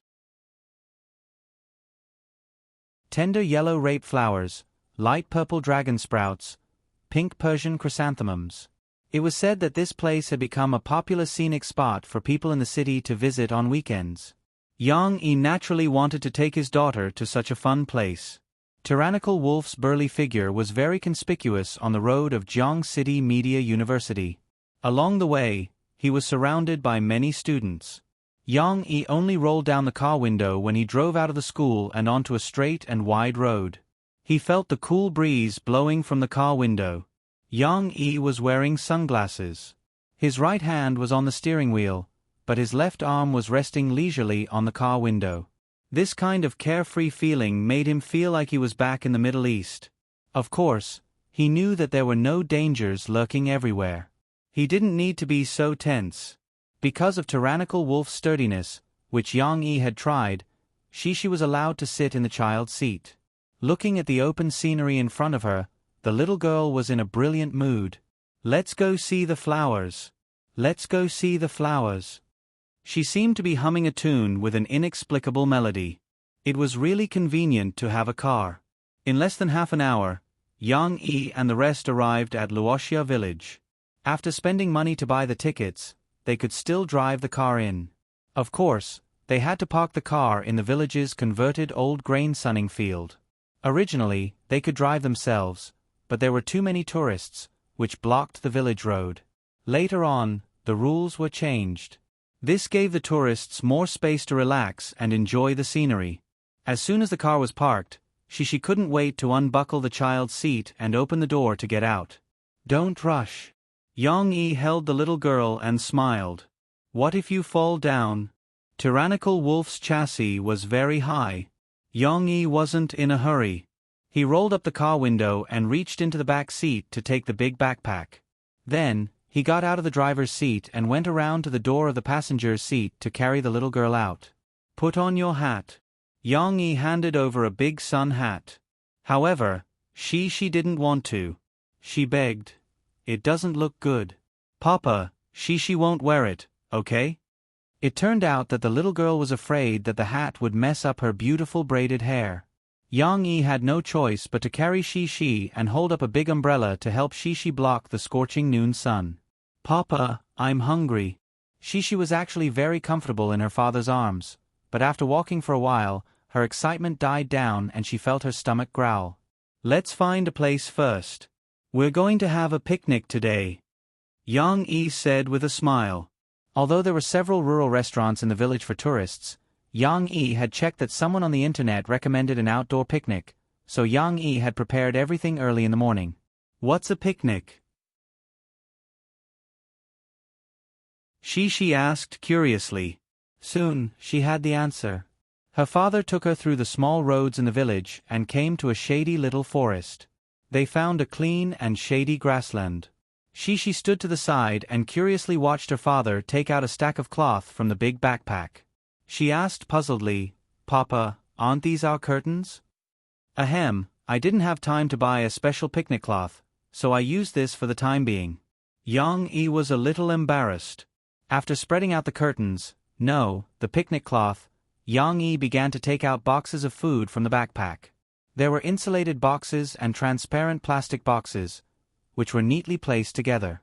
Shishi also curiously came over, but after her father asked her to take off her small sandals and step on the picnic cloth. Wow, it's big strawberries, and delicious fried chicken wings. She lay down in an unladylike manner and twisted her little head to look at the food in each box. It would have been better if she didn't look at it, because once she saw it, her saliva was about to flow out. She jumped up and shook her father's arm coquettishly. I want to eat, I want to eat.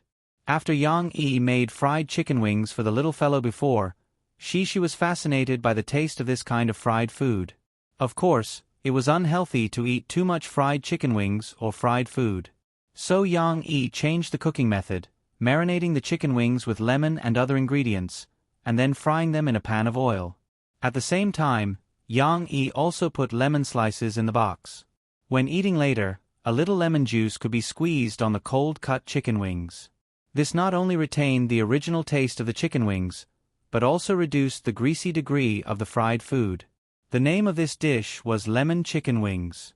Shishi also liked it, and it was healthier to eat it. Wipe your hands first. Yang-yi smiled and took out a wet tissue to wipe the impatient little fellow's hands.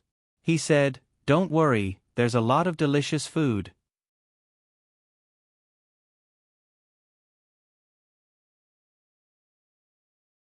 Chapter 53. The lush foliage of the big trees blocked the scorching midday sun. There were a few mottled grains that mischievously bypassed the trees, which added some brilliance to the grove. He didn't know if it was intentional or not, but the grass in this small forest was cut very neatly, and there were no stones that hurt his feet. Instead, there were a few small flowers that bloomed beautifully, making people wonder if it was a careless farmer who had scattered the flower seeds. There were quite a few tourists who chose to rest in this small forest. The few stone chairs and tables had been firmly occupied. A few people who did not care would choose to sit on the moist grass, but most of them were still reserved. They were still worried that their clothes would be stained with grass and mud. They looked enviously at the father and daughter who were the only ones with picnic equipment. They could only sigh and turn away. Come and drink some milk. Yang-yi unscrewed the lid of the thermos flask, poured a cup of warm milk from the lid, and handed it to Shishi. It's a little hot. Drink it slowly. Shishi had already eaten 2 pieces of Ninglu chicken wings. The little girl didn't pay much attention to eating, and there was a little oil on her face. However, she was very careful and threw the chicken wing bones into the garbage bag opened by her father, for fear that they would touch her little dress and make it look bad. Yang-yi smiled and sat aside. After watching she drink a mouthful of milk, he turned his attention to some of the snacks that her father had made. Although Yang-yi had prepared a lot of delicious food, most of it was prepared for she. He ate more simply, a large beef and tomato sandwich, and a few pieces of Ninglu chicken wings left by she.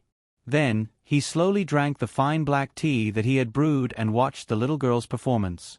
It was not suitable to bring stir-fried vegetables for a picnic, and she was not used to the taste of vegetable salad. Therefore, Yang-yi prepared a lot of fruits for her, such as red and tender strawberries, small and exquisite cherry tomatoes, and peeled and cut apple. But after all, she was a little girl less than 4 years old. She was full in a short while. She happily squeezed into her father's arms and found a support. Then she smiled sweetly and said, "I'm so satisfied." Yang-yi reached out and scratched the little girl's nose. He smiled and said, "Your stomach is bulging. You're going to become a little fat girl." No, she doesn't want to become a little fat girl. Cece wriggled her body and sat up unwillingly. She touched her little belly a little worriedly and looked at her father in a panic. "But, it's really bulging. What should I do?" Yang-yi stopped teasing her. He smiled and rubbed Shishi's little head and said, "Well, our Shishi is gifted. She won't get fat no matter how much she eats. What are you afraid of? My hair is messed up." Shishi grabbed her father's hand and said unhappily, "It's okay. You sleep for a while. When you get up in the afternoon to see the flowers, Dad will tie your hair again." Yang-yi held the little girl in his arms and said softly. Now the sun was blazing outside. Yang-yi wanted to let she take a nap. When it was 3 or 4 o'clock, he would take the little girl out to see the flowers. Then, "I want to do what I did in the morning." She looked up at her father with her big bright eyes that were like black gems. "Well, no problem." In the small forest, although there were still some tourists who came to enjoy the shade talking, everyone consciously lowered their voices. With the breeze blowing and the leaves swaying, she snuggled in her father's arms and soon fell asleep. Of course, Yang-yi didn't sleep. He was a little worried about being outdoors. Money was just a worldly possession. The most important thing was that he had to take good care of she. He couldn't let anything happen to her. After some time, he suddenly became vigilant. He frowned and turned his head to look at a hesitant girl behind him. Fortunately, she wasn't a thief. The girl was a little thin and tanned. She was wearing the school uniform of Jiang City Media University. It was clean and tidy, and there was a red ribbon hanging diagonally on her body with the words, "Volunteer of Jiang City Environmental Protection Association," written on it.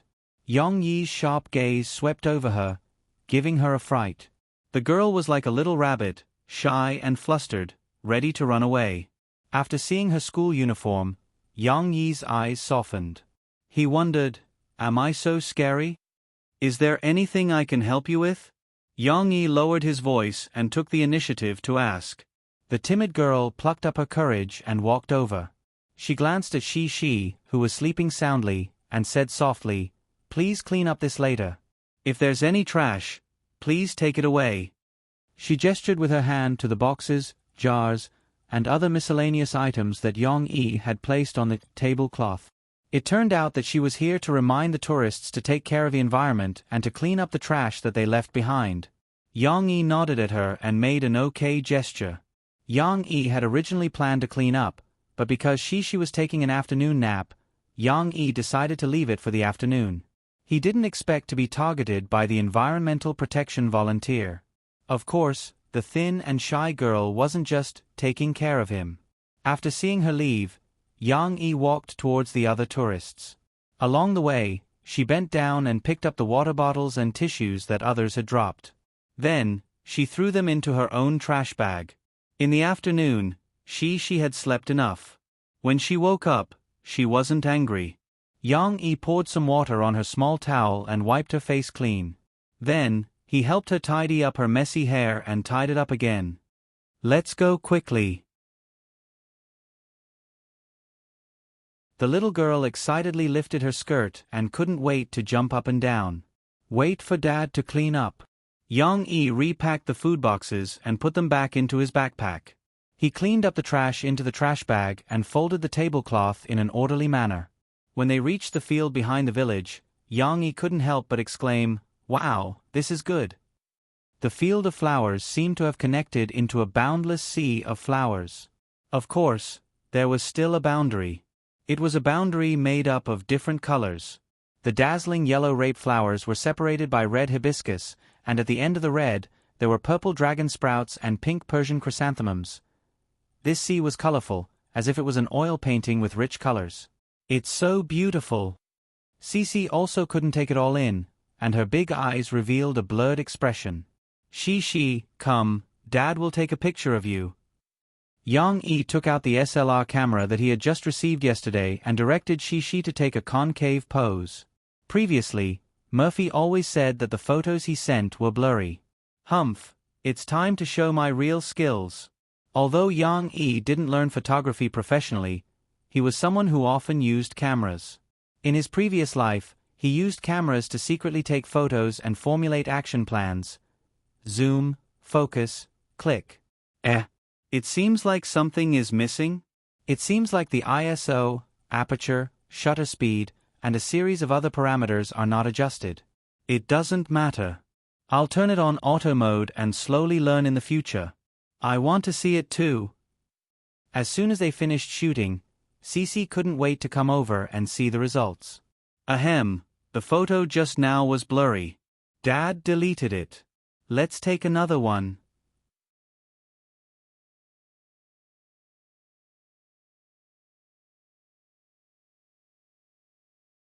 Chapter 54. It was a new day, and the corner coffee shop sign was hung up. Yang-yi sat in his bar again, but this time, he didn't patiently wipe the cups, but held a book and slowly read it. She sat in the sofa circle in front of the bar, holding her dolls and playing a very happy game alone. Only occasionally would she raise her head and see that her father was still sitting there, and she would be relieved. The coffee shop still had few customers, but there was still a little difference from before. There was more pleasant singing. "You said that this road was a little dark, but you didn't want to accompany me. The so-called care was only left with indifference. I could only bear the sadness alone."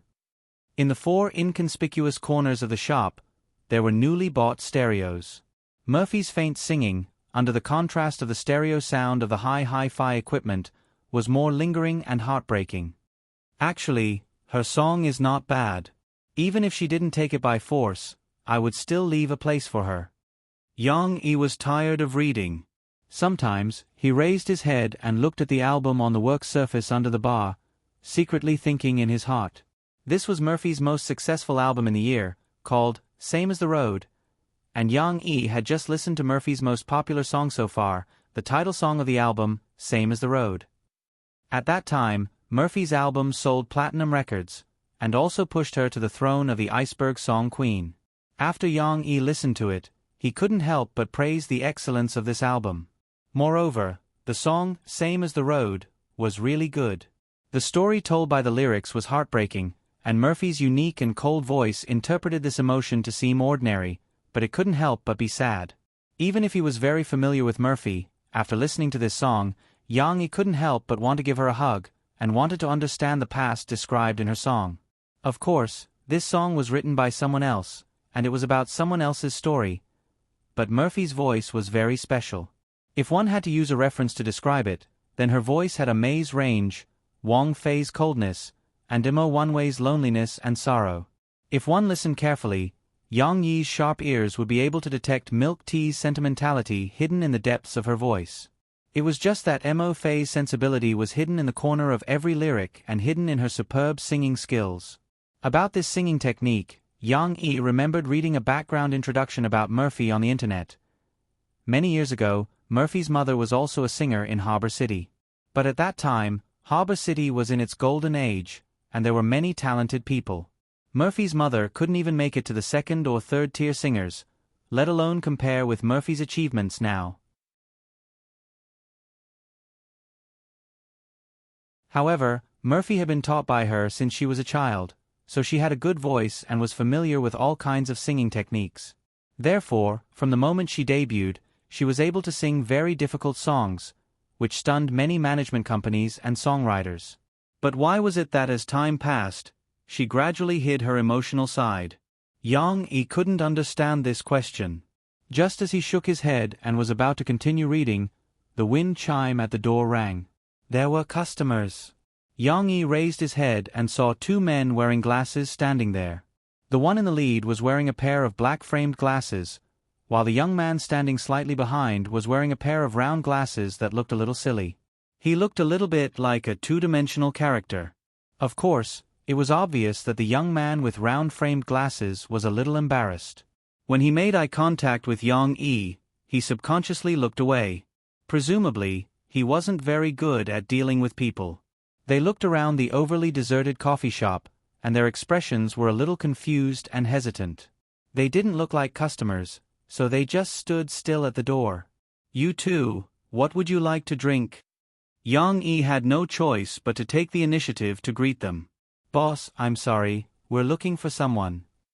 The middle-aged man with the black-framed glasses explained with a smile. Looking for someone? Yang-yi was confused. He usually didn't have many customers here, and he didn't cultivate any regulars. Why would someone come here to look for someone? But the middle-aged man with the black-framed glasses turned his head and said to the young man with the round-framed glasses, Chongzi, you call and ask, we're already here, did he give the wrong address? The young man with the round-framed glasses quickly nodded. He pulled the zipper of his laptop bag, but then he remembered something was wrong, so he took out his phone from his trouser pocket. Wait a minute, Chongzi? Yang-yi's thinking speed was still very fast. He immediately reflected where he had seen this name. You guys are looking for me?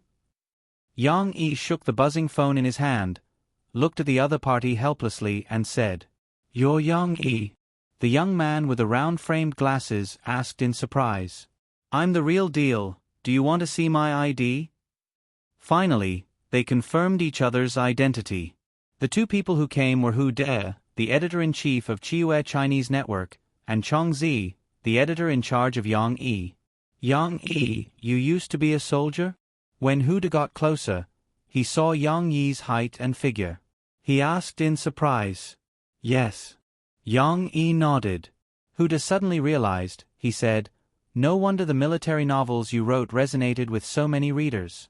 It's too realistic, it can't be related to your experience, right? Yang-yi was speechless. Novels are just artistic creations. I understand. Hu De laughed.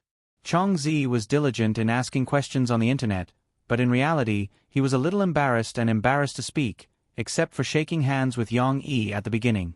He even sat a little reserved. He couldn't help but be distracted, turning his head to look at the little girl behind him. Yang-yi had just introduced her as his daughter Shi. She was so cute, as beautiful as a porcelain doll. Chongzi couldn't help but sigh in his heart, when I reach Yang-yi's age, I must raise such a lovely daughter. But the question was, would he have a girlfriend at this age? Chongzi was sad. Shi felt it. She turned her head curiously and looked at the uncle with messy hair. Her big bright eyes scared Chongzi and he quickly turned his head again. On the other side, Hu De was still chatting with Yang-yi. As the host, Yang-yi naturally had to make coffee for the guests. Just as Hu De was looking at Yang-yi's bar, he suddenly saw the book Yang-yi had put next to him. Although Hu De hadn't read From the Fall of Our Country to a Comprehensive Counterattack, the title of the book clearly told him what kind of historical book it was.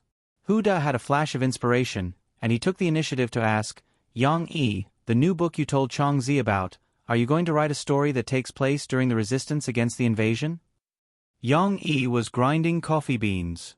Hearing this, he raised his head in surprise. How did you know? When he saw Hu De's eyes pointing at the book, he understood. Yang-yi smiled and said, Yes, I want to write a war story that's different from Soldier's Assault.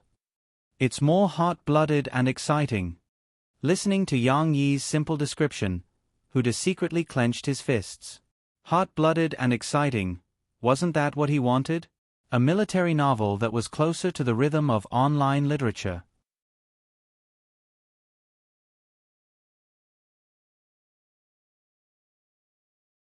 Chapter 55.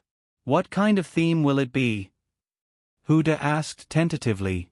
Will it be a modern person going back to the past? Or is there some kind of cheat code? Yang Yi shook his head. Neither. The theme will be very traditional.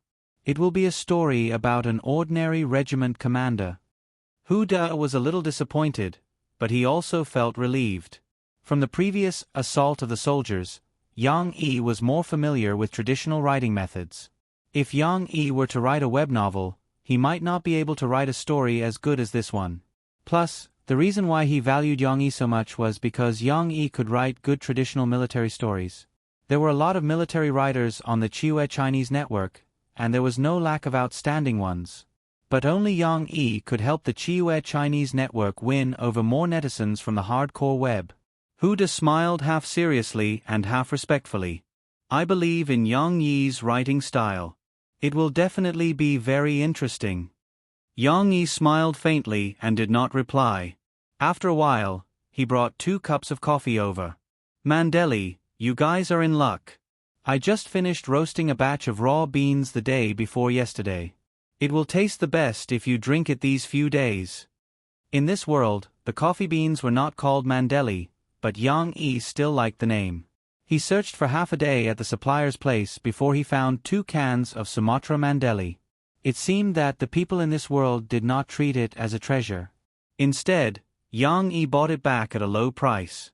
When he brought it back the day before yesterday, Yang Yi even danced with Shi as if he had found gold. In his previous life, before Blue Mountain Coffee was released, Mandeli was the best coffee in the world. But in this world, Blue Mountain Coffee was very famous, while Mandeli was a low-end product that few people cared about, because its beans were ugly. However, Yang Yi knew that for Sumatra Mandhila coffee beans, the uglier they looked, the better they tasted, the richer and smoother they were. However, Yang Yi felt that using mandolin to entertain these 2 was a bit wasteful. It's a little bitter. Changzi took a sip and said with a frown, Can I add some sugar? Yang Yi speechlessly handed over the sugar jar. Huda, who was beside him, was also looking at him eagerly. He said, Give it to me when you're done. I want some too. Yang Yi's heart was bleeding. He recalled the conversation just now. Do you usually drink coffee? Yes, we often drink it at work. That was why Yang Yi wanted to share Mandeli with them. Damn it, if he had known, he would have asked, Do you usually drink instant coffee? The answer was obvious. It was too late for regrets, so Yang Yi didn't take it to heart and continued to talk about the previous topic. He was too lazy to beat around the bush with Huda, so he asked directly, Changzi told me before that you want me to continue publishing my new book in Chiwe. So, what are your conditions? Huda's heart skipped a beat.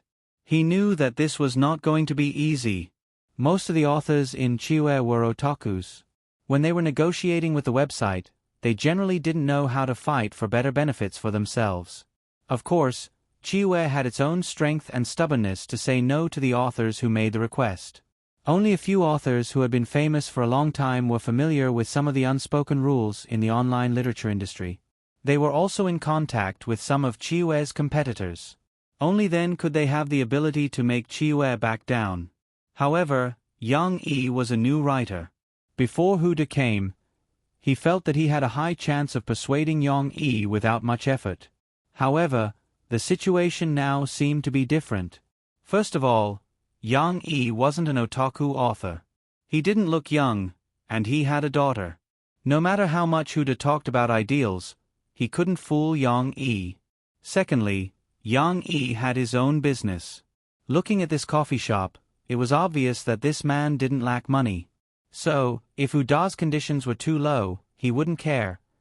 Even if Yang Yi didn't write novels, he wouldn't starve to death. So, why did he have to publish his book on your website? However, Huda still didn't give up. He smiled and said, But Chiwe's user base is the widest, so we can give you the best publicity. I believe that when Changzi gave you the recommendation for Soldier's Assault, you should be able to feel it. However, Chiwe's readers don't seem to like my book very much. Yang Yi's face didn't show any change in emotion. This their views will change. Huda said awkwardly. After all, most of the readers like you. Many readers think that I should go to Iron-Blooded Web. I will have a better development there, Yang Yi said. Of course, Yang Yi wouldn't choose to go to Iron-Blooded Web. He didn't want to write military novels for the rest of his life. Military novels were just a stepping stone for him to cover himself. In his previous life, Yang Yi didn't like military novels either. Apart from these two books, the others didn't seem to meet Yang Yi's standards of being a hipster. Yang Yi planned to change his career after writing the next book, Drawing Sword. Therefore, Chue was a very comprehensive platform that was more suitable for his development. Huda had no choice but to negotiate with Yang Yi. The two started talking about the sales share of the work. Changzi, who wasn't good at talking, didn't have a chance to interject. Yang Yi wanted to increase the sales share, but it was very difficult. Starting from the 55% that Huda gave, almost every percentage had to be haggled over. It's really impossible to increase it to 70%. Our website still has to pay the Copyright Association 10% of the profits. Huda said with a huff. You also have to be given a half-year bonus and a year-end bonus. You can't let the website go hungry, right? Online literature was a new industry, and the difficulty of copyright protection was much greater. Therefore, the commission charged by the Copyright Association would also be relatively higher. In the end, Yang Yi accepted Huda's proposal of 60% of the sales share and 70% of the rewards. The reward amount would not be taken by the Copyright Association. However, Huda was also forced to accept one of Yang Yi's conditions. All of my works, including Soldier Assault, and all future works, including physical publications, film and television copyrights, I have a veto right. Also, the website's share of the copyrights for these non-electronic publications will be reduced to 5%. You can provide opinions or channels, but the decision is in my hands. Yang Yi said, this must be written in the contract. Huda had spent a lot of energy in the previous negotiations with Yang Yi. Now that he thought about it, he couldn't see any loopholes. After all, there were very few film and television adaptations of online novels. Otherwise, their previous share would not have been so low. Now, Yang Yi's proposal of 5% was not unacceptable. In terms of physical publishing, this was a big deal. Many physical versions of online novels sold very well.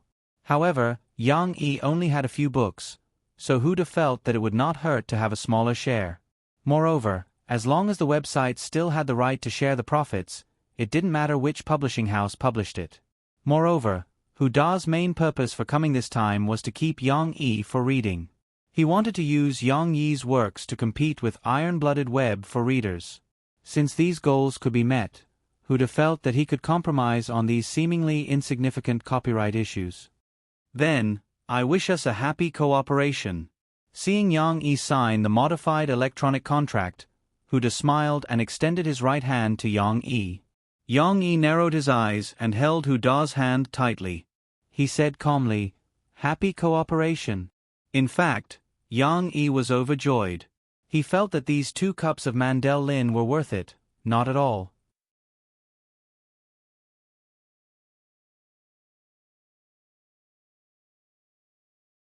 Chapter 56.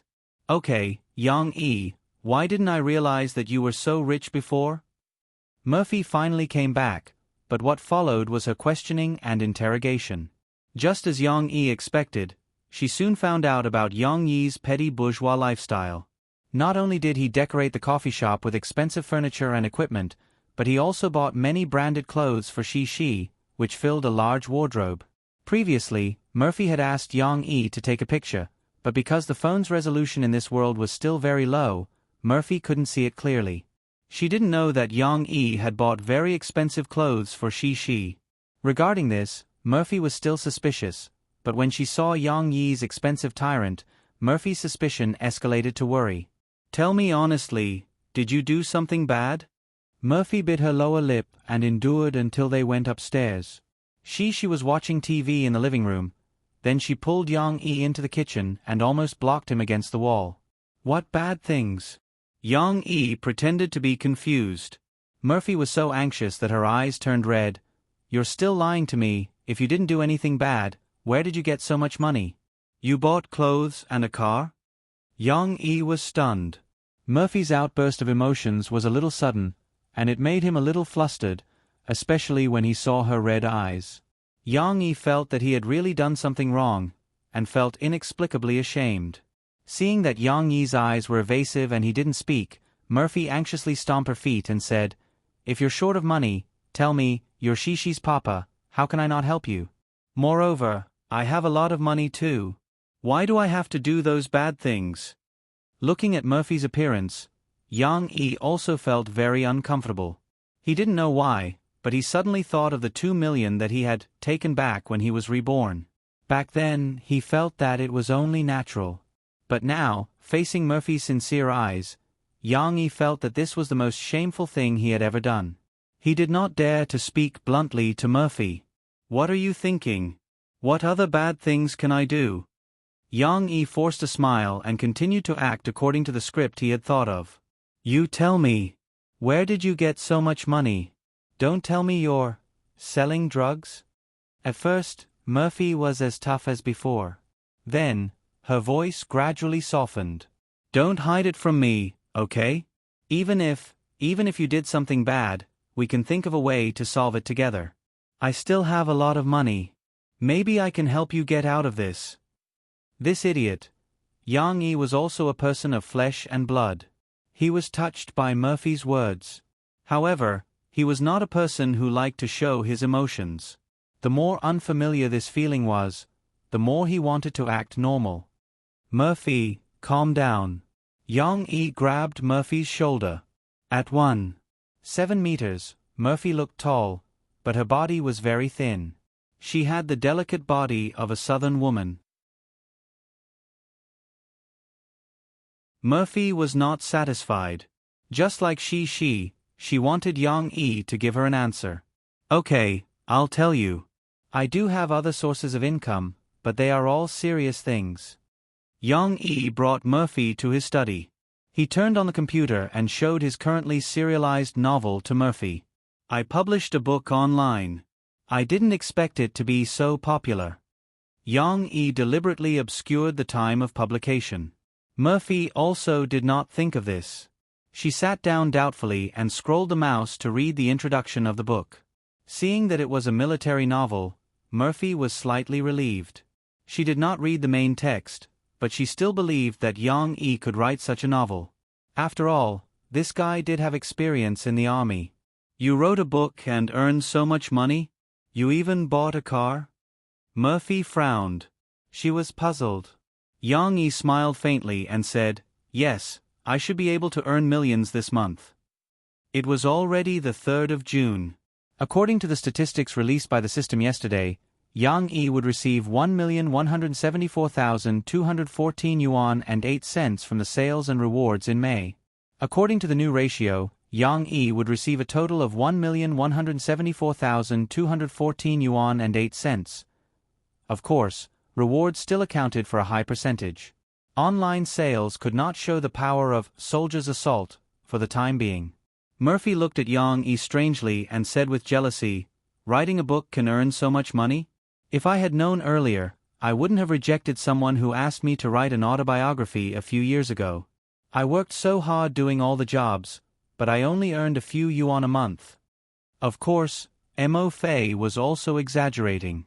After all, she was a superstar who was a diva 4 years ago. Even if her influence was not as great as before, her appearance fee for a commercial performance was not something that ordinary second-tier stars could compare to. These 2 weeks of commercial performance and promotion schedule, her income could be compared to Yang Yi's. If she could return to the top after the release of her new album, then the income from a concert would probably be 2 to 3 million. The income from selling songs would definitely be higher. Andy's concert was the most profitable, with a box office of more than 10 million. Andy's 3 CDs earned him more than 4 million per show. Obviously, Mo Fei's jealousy was just an act.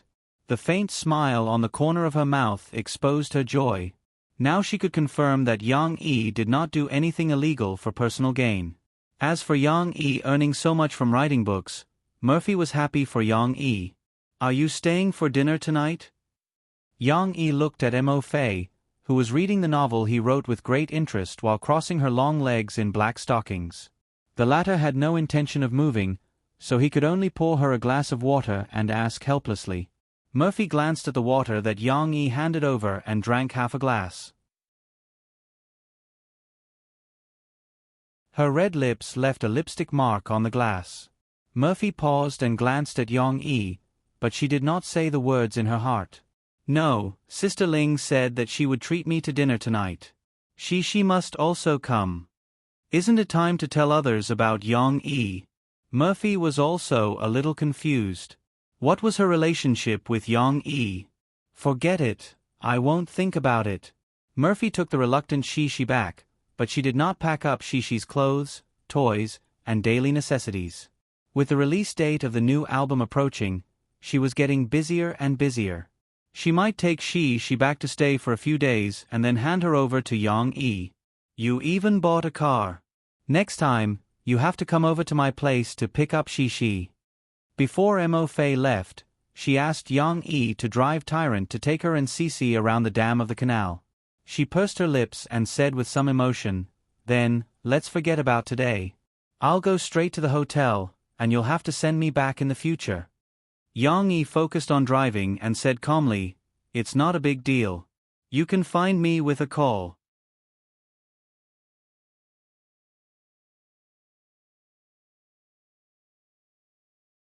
Chapter 57. Today was a big day for all the fans of Soldier's Assault. Chapter 23 had already been released, and the website had also announced that the next chapter would be the finale.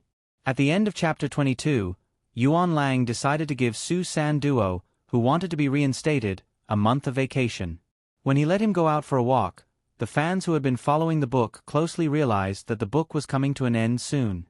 But no one wanted it to end. They hoped that they could persevere and persevere. Those who really liked the story couldn't bear to part with Su San Duo and the military camp. But the website's promotion made them realize that the farewell was coming. At 8 o'clock at night, whether it was the fans who had already gone home for dinner or the hard-working people like Mu Yuqing who were still working overtime, they all picked up their phones or opened the website to refresh the latest chapter. Mu Yuqing's internet speed was good, so he was the first to see the latest chapter on his phone. Like before, there was no chapter name, but he wasn't in a hurry to continue reading. He thought about the situation when he first read the book. That should be a war, right? Until now, there was no sign of the war. How would the ending transition there? Also, what happened to Su San Duo who fell from the bridge? What kind of arrangement would the author make for him? Was he really going to be demobilized? Mu Yuqing thought about Wu Liuyi who was injured and crippled. That man who was always confident and arrogant, didn't want to be a burden to Su San Duo and the military. In the end, he chose to be demobilized. Was Su San Duo going to end up like him? Maybe using the word "end up" was a bit demeaning, but for a man who wanted to make a name for himself in the military, leaving the military was the biggest torture for him. Mu Yuqing collected his thoughts and continued reading. This chapter was very long. Su San Duo was first dragged to Gao Cheng by his old comrades and met Chang Kai, the arrogant and cold fellow from the same hometown. It seemed that the plot was very simple. But suddenly, the situation changed. Su Sanduo's elder brother found the military and appeared next to Yuan Lang. Yuan Lang started looking for Su San Duo everywhere until he got in touch with him. Mu Yuqing was worried. Something must have happened. Sure enough, Mu Yuqing saw that something big had happened.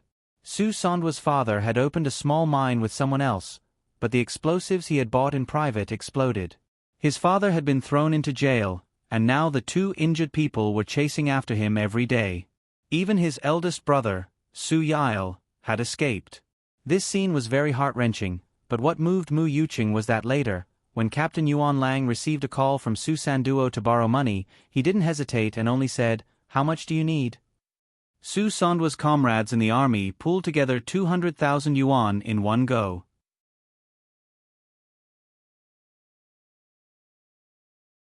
This debt would probably take a long time for Su San Duo to repay. But when Su Sanduo said that he would definitely return the money, Yuan Lang only said, "Do as you wish." When Mu Yuqing saw this, he had mixed feelings. He was touched, but more than that, he was deeply moved. He was moved by the simplicity of the relationship between the soldiers and their reckless support for their comrades. In real life, it would be hard to find such an example, right? After dealing with personal matters, Su Sanduo returned to the team. As for Chang Kai, he also appeared in the selection list for the Special Forces. His performance as a sniper was amazing. "He's here." Mu Yuqing's eyes lit up.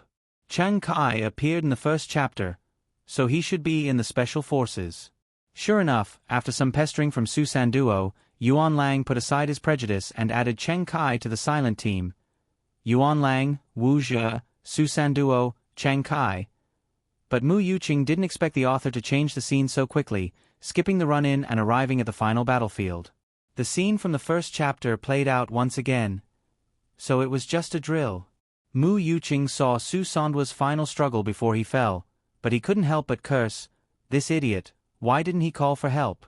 This was just a drill. The scene of Su Sanduo falling was seen by Chang Kai through the scope, and Captain Yuan Lang also saw it. Wu Zhe wasn't able to contact Su Sanduo, and everyone's heart sank. Mu Yuqing's heart also sank. The words that Yuan Lang said to Chang Kai made Mu Yuqing feel scared. He felt that the captain that once touched him was too cold. How could he? It was just a drill. Why didn't he go help his comrades? Was he just going to watch him die? But Mu Yuqing knew that Yuan Lang did well, and what he said was right. Soldiers, whether it was a drill or not, had to carry out their mission well, even if their comrades were sacrificed. Don't give up, don't give up. But Su Sanduo gave up on calling for help for the sake of the mission. And Yuan Lang was the same. For the sake of the mission, he couldn't risk being exposed to save Su Sanduo. Luckily, Mu Yuqing was relieved to see that they managed to contact the rescue team and let the enemy rescue Su Sanduo, while they continued to carry out the mission. But Mu Yuqing's heart was in his throat again. This was because he saw Su Sanduo stand up while dragging his broken leg. He struggled to avoid the enemy's rescue vehicle, and like an idiot, he forced himself to reposition his ankle and dragged his broken leg behind the enemy's back. He even hijacked the old instructor He Hongtao's jeep. Mu Yuqing saw this scene and laughed until tears appeared in his eyes. This idiot, why is he still so brave? The mission that followed was as expected. With the hard work of Su Sanduo, Chang Kai, Wu Zhe, and Yuan Lang, they successfully completed it, even though the price they paid was quite high. It's about to end. Mu Yuqing read to the end and felt sad. Yuan Lang, yes, the road ahead is long, even longer than Su Sanduo's. You will be more lost than Su Sanduo, so. He patted Su Sanduo lightly, hoping that this would lessen his pain. I have to ask you first. If this is your path, would you be willing to join Old A? Su Sanduo trembled in pain, and Chang Kai hugged his trembling friend tightly, crying because this sentence was too long, but it wasn't the answer. End. This ending is not bad. Chang Kai joined Old A, and Su Sanduo didn't die. He will definitely become stronger after he recovers. Yes, I will definitely return the money to the captain and the others. Although it was a good ending, Mu Yuqing didn't know why, but he couldn't wipe away the tears in his eyes. He couldn't wait to open the book review and comment section, but he was still too slow. He saw that a large number of readers had already said what he wanted to say. Bastard! How can it end so quickly? I think the author can still write a few 100,000 more words. Old A can still continue with the mission. I still want to read their story. It's over? I can't believe it. No, how am I going to live without Su Sanduo in the future? Su Sanduo, that idiot, Old A and the others are all idiots. I cried when I read it. Damn, I'm a soldier. When I saw this part of the military exercise, I cried my eyes out. I remembered that when I was in the army, I also had a brother who sprained his leg during the exercise. He didn't make a sound and persevered until the end. In the end, he was completely exhausted. I begged the author to release a new book. After reading Soldiers Assault, all the other military novels are boring. May I ask weekly, does anyone know where to buy the physical version? I want to buy a copy for my collection.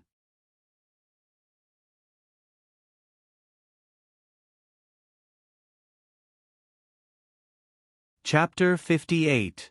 Of course, if there were fans, there would be haters. Other than the true fans who expected better from Yang E, there were also haters who started to scold Yang E. The shortest web novel in history. There's no need to read it. It's finished with more than 400,000 words. It's definitely going to be unfinished. What the hell is he writing? He didn't even understand the ending? The author is short and fast. It's useless. Everyone can go to sleep now. What kind of book is this that the website is promoting so hard? No one knew where these haters came from. Maybe there were people who really didn't like this type of book, or maybe there were cynical people who wanted to cause trouble. Or maybe there was an author who thought that Yang E was hurting his interests and hired a water army. These were all unknown. However, their choice to appear at this time was a big mistake. The news that Yang E was going to finish the novel had already spread on all the major forums. Many fans who followed the book just happened to gather here. Moreover, there was a considerable number of energetic retired soldiers who were Yang Yi's loyal fans. How could they hold back when they saw these posts? Suddenly, the haters were scolded badly. Other than a few strong water army, the other users shrank back and trembled. They didn't dare to touch this bad luck again. The heat dissipated a little. 1 hour, 2 hours, 1 or 2 days later, the real reviews came.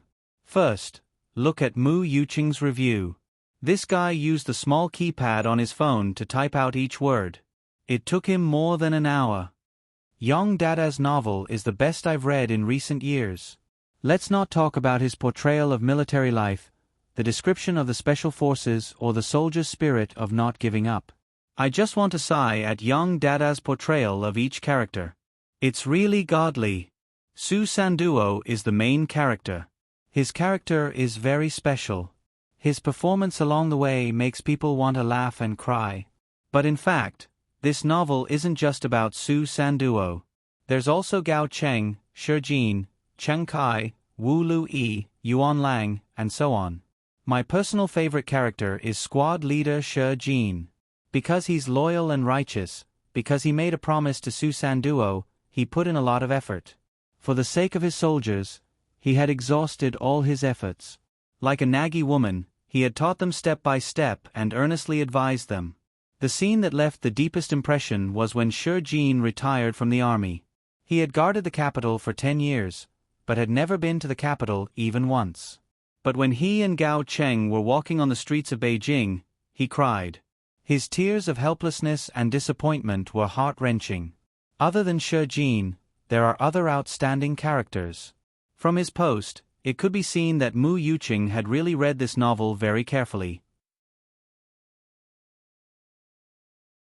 The character of every supporting character seemed to be imprinted in his mind, and every small incident was easily grasped by him.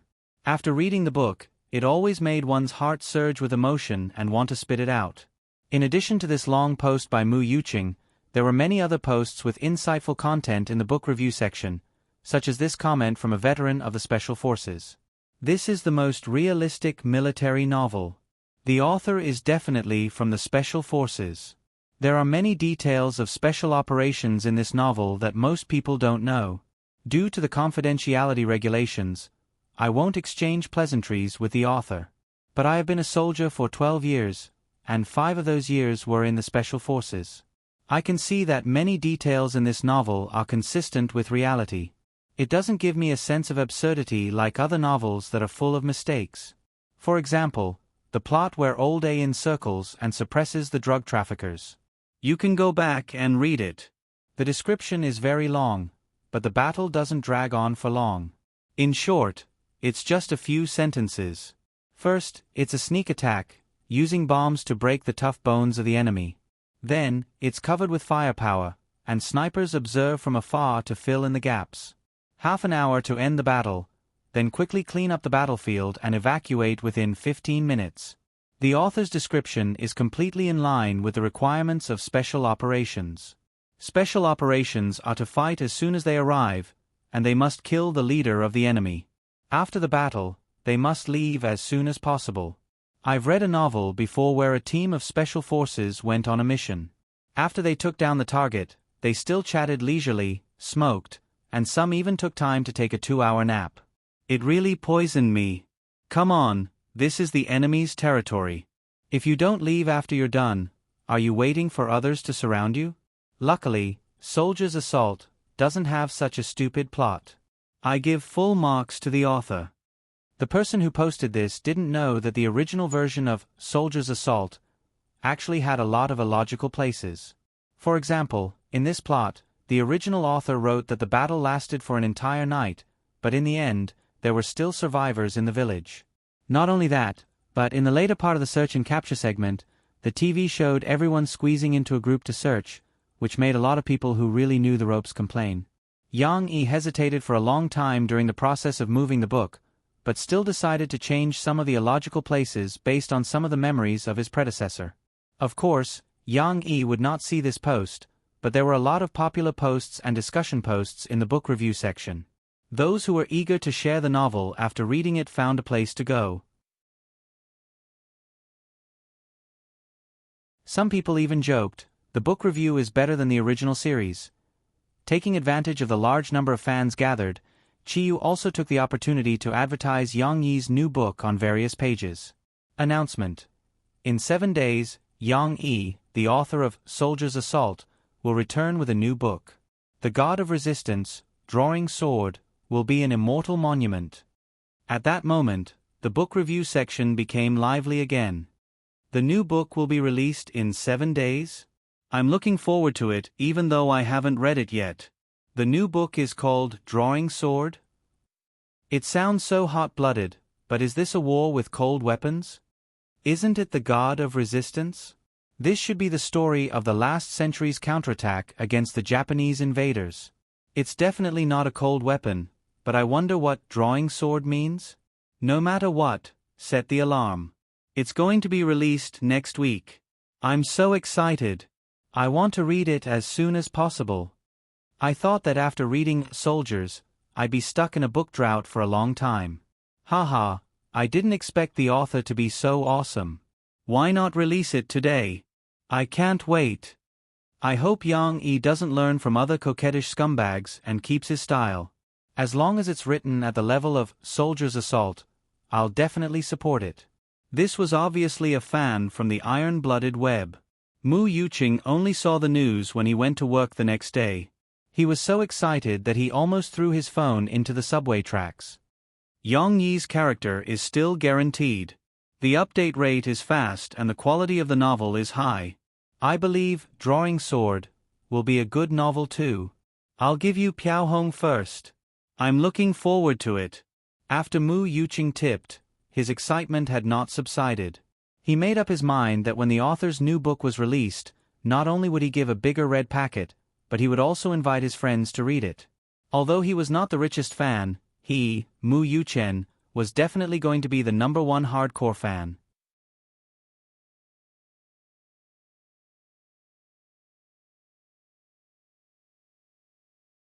Chapter 59. The internet was in an uproar, but in reality, Yang Yi was calm and at ease. He didn't even look at the book review section. Since the last time he saw some reviews that slandered him, Yang Yi felt that there was no need to patronize them anymore. He wrote his own books and recommended his favorite works to the world. Those who liked them could stay, and those who didn't, what else could they ask for? The coffee shop was still open as usual. The signboard was hung up at 10 a.m. sharp. If there weren't any customers, Yang Yi would read a book and listen to music. No, there were still a few customers today. Ring, ring, ring. The wind chime at the door broke the silence of the shop.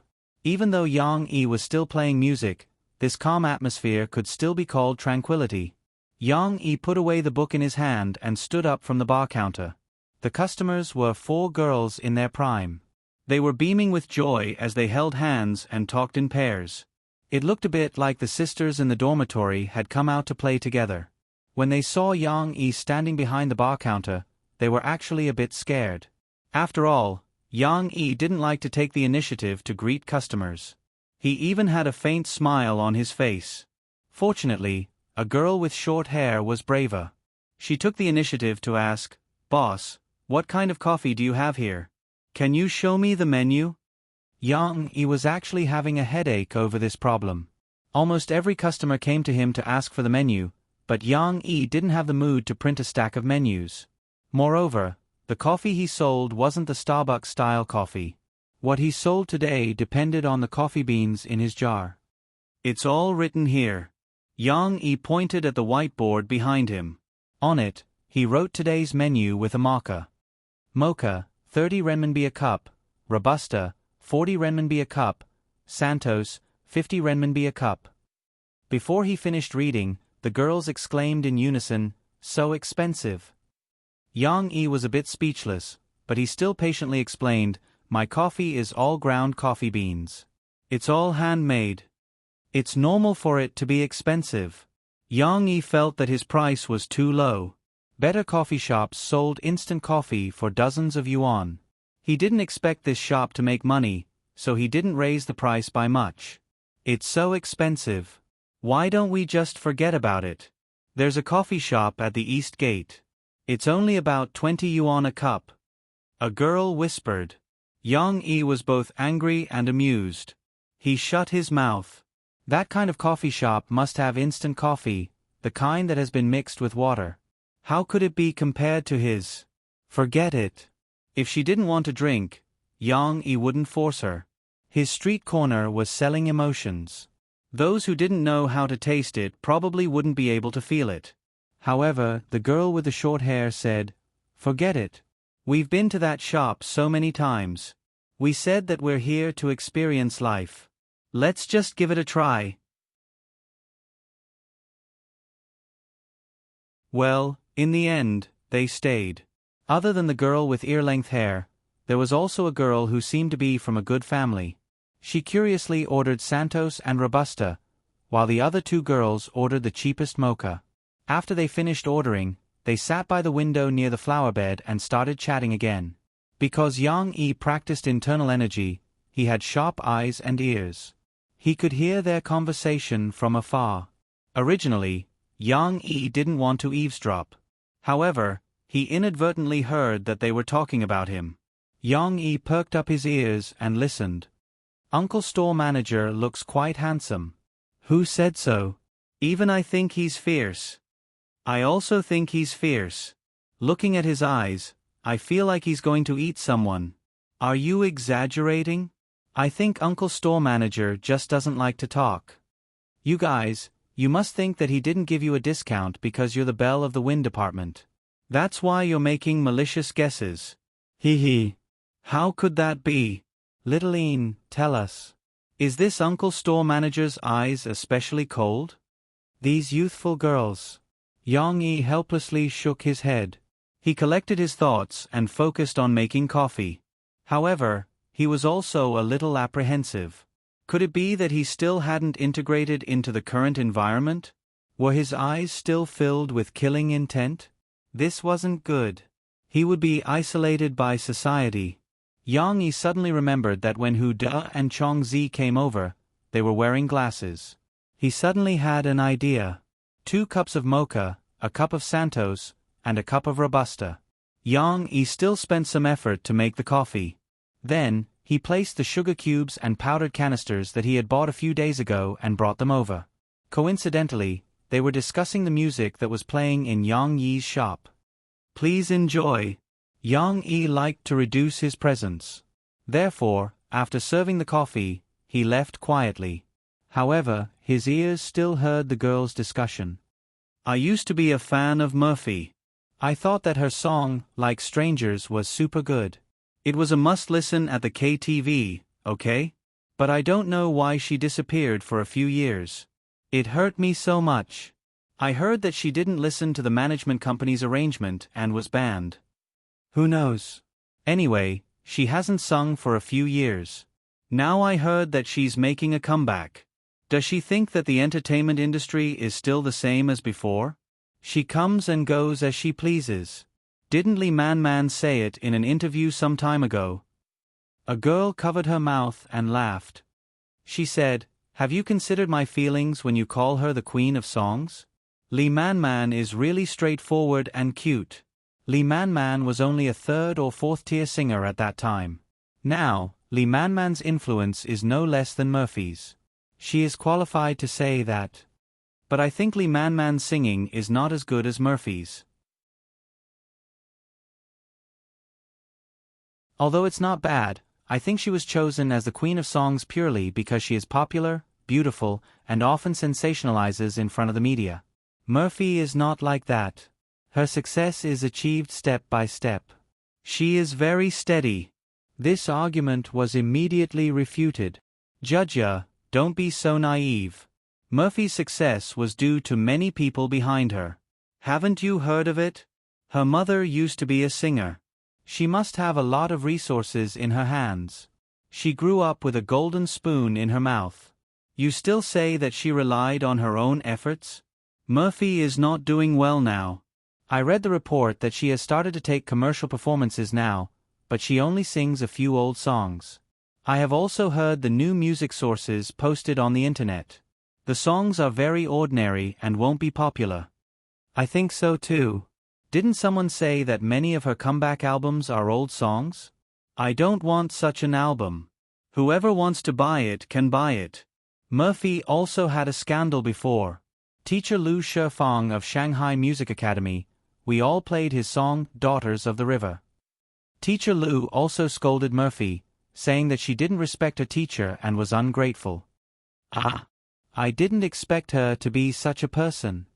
The girl with short hair called Judge shouted. Forget it. It seems that I won't be her fan in the future. Yang Yi was behind the bar with his back facing her, but his expression was a little serious. It seemed that Murphy's situation was not very good. You're tuning in to the Narrate and Escape YouTube channel. Don't forget to subscribe and join us on this journey to catch the most captivating stories.